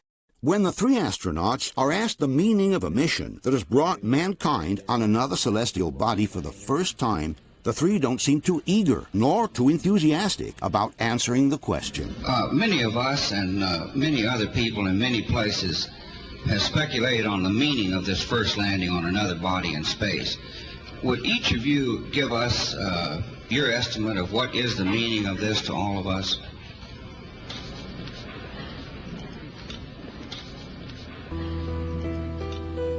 And when Armstrong describes their achievement as the beginning of a new era, he seems more like a person forced to read from a script than someone actually convinced of his own words. The entire program, it's a beginning of a new age. Possibly the most embarrassing moment of all comes when the famous astronomer and journalist Sir Patrick Moore asks the astronauts whether they could see stars from the moon. When you looked up at the sky, could you actually see the stars and the solar corona in spite of the glare? But not one of them, surprisingly, remembers having seen a single star by the naked eye. We were never able to see stars from the lunar surface or on the daylight side of the moon by eye without looking through the optics. Even Collins, who was left orbiting the moon while the other two descended on the surface, does not remember seeing a single star. I don't remember seeing any.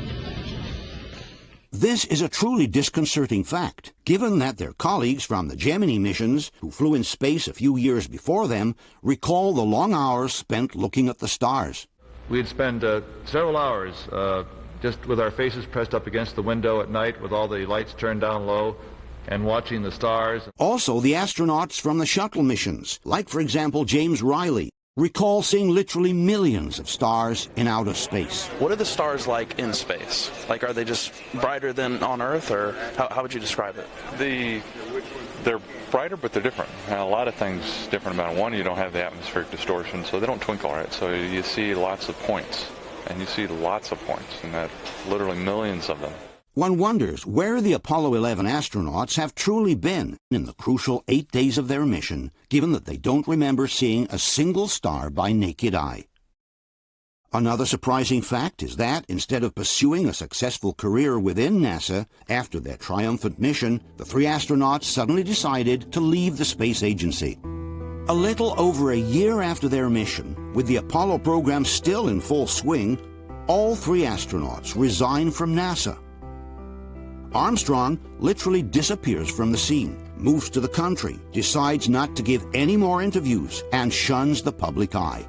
And when NASA celebrates the completion of the Apollo program, which has carried 12 men to the moon in the course of 3 years, the most important of all, Neil Armstrong refuses to take part in the ceremony.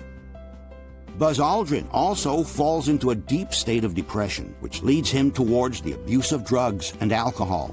I thrived on addictive substances, alcoholism, and clearly that began to predominate in my unstructured life. In 1973, he appears in a photo in Paris Match, definitely changed in his physical aspect. To the French magazine, Aldrin declares, "They think of us as heroes, but the moon has destroyed us." In a 1994 interview, Aldrin is asked to give some advice to the young people who want to become astronauts in the future. But instead of encouraging them and inspiring them with enthusiasm, he warns them against possible disappointments. Space and its frontiers certainly are new and challenging, and because they're new and challenging, they're also uncertain, and I think anyone aspiring that as a career field has to be equipped with a lot of patience and the ability to cope with things not turning out exactly the way they may perceive that they would ahead of time. Why would a man who has just accomplished the most important mission in the history of mankind warn young people against the risk of disappointments and failures? Ladies and gentlemen, Neil Armstrong. Armstrong sometimes reappears in public, but it's definitely not to sing a praise for NASA. In a ceremony hosted by Bill Clinton in 1994, Armstrong makes an ambiguous and mysterious statement. While talking to a group of students, he mentions some of truth's protective layers that young people should try to remove in order to go on. We leave you much that is undone. There are great ideas undiscovered, breakthroughs available to those who can remove one of truth's protective layers. Later on, Armstrong stuns reporters again when he refuses to take part in the celebrations of the 40th anniversary of the Apollo mission.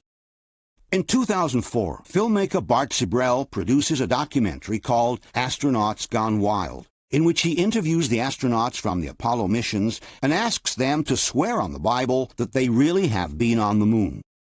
We must keep in mind that in the United States, a sworn testimony filmed on camera can be used in a court against the person who has made that testimony. And in the United States, perjury is a crime that can even end you up in jail.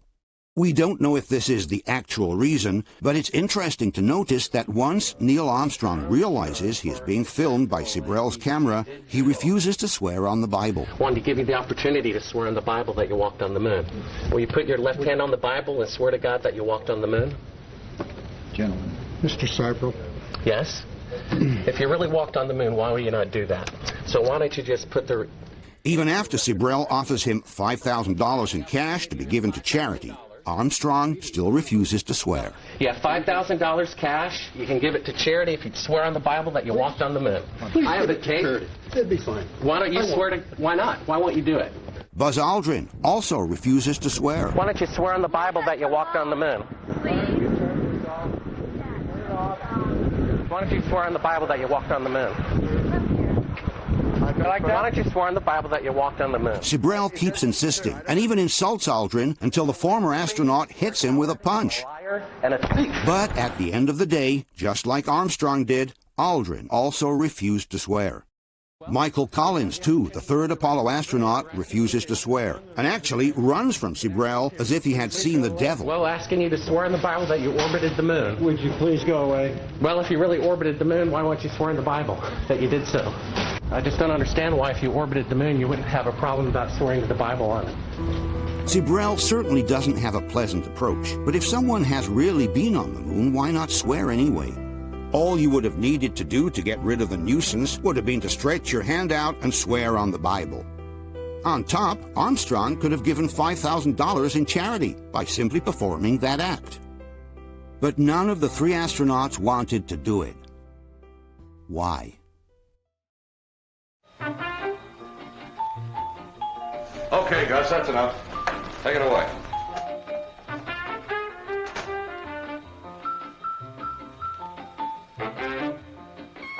right, here we go now. Hold it. Come on, smile. That's fine. Hold it. Steady. Hey, wait a minute. Where's the moon? Hey, Sully! Okay, boss. Come on, make it snappy. Get in there and steady it. How's that? Okay. All right, here we go again now. Steady, hold it. Come on, Betty, come on, give me a smile. That's right, hold it. Okay. Wrap it up.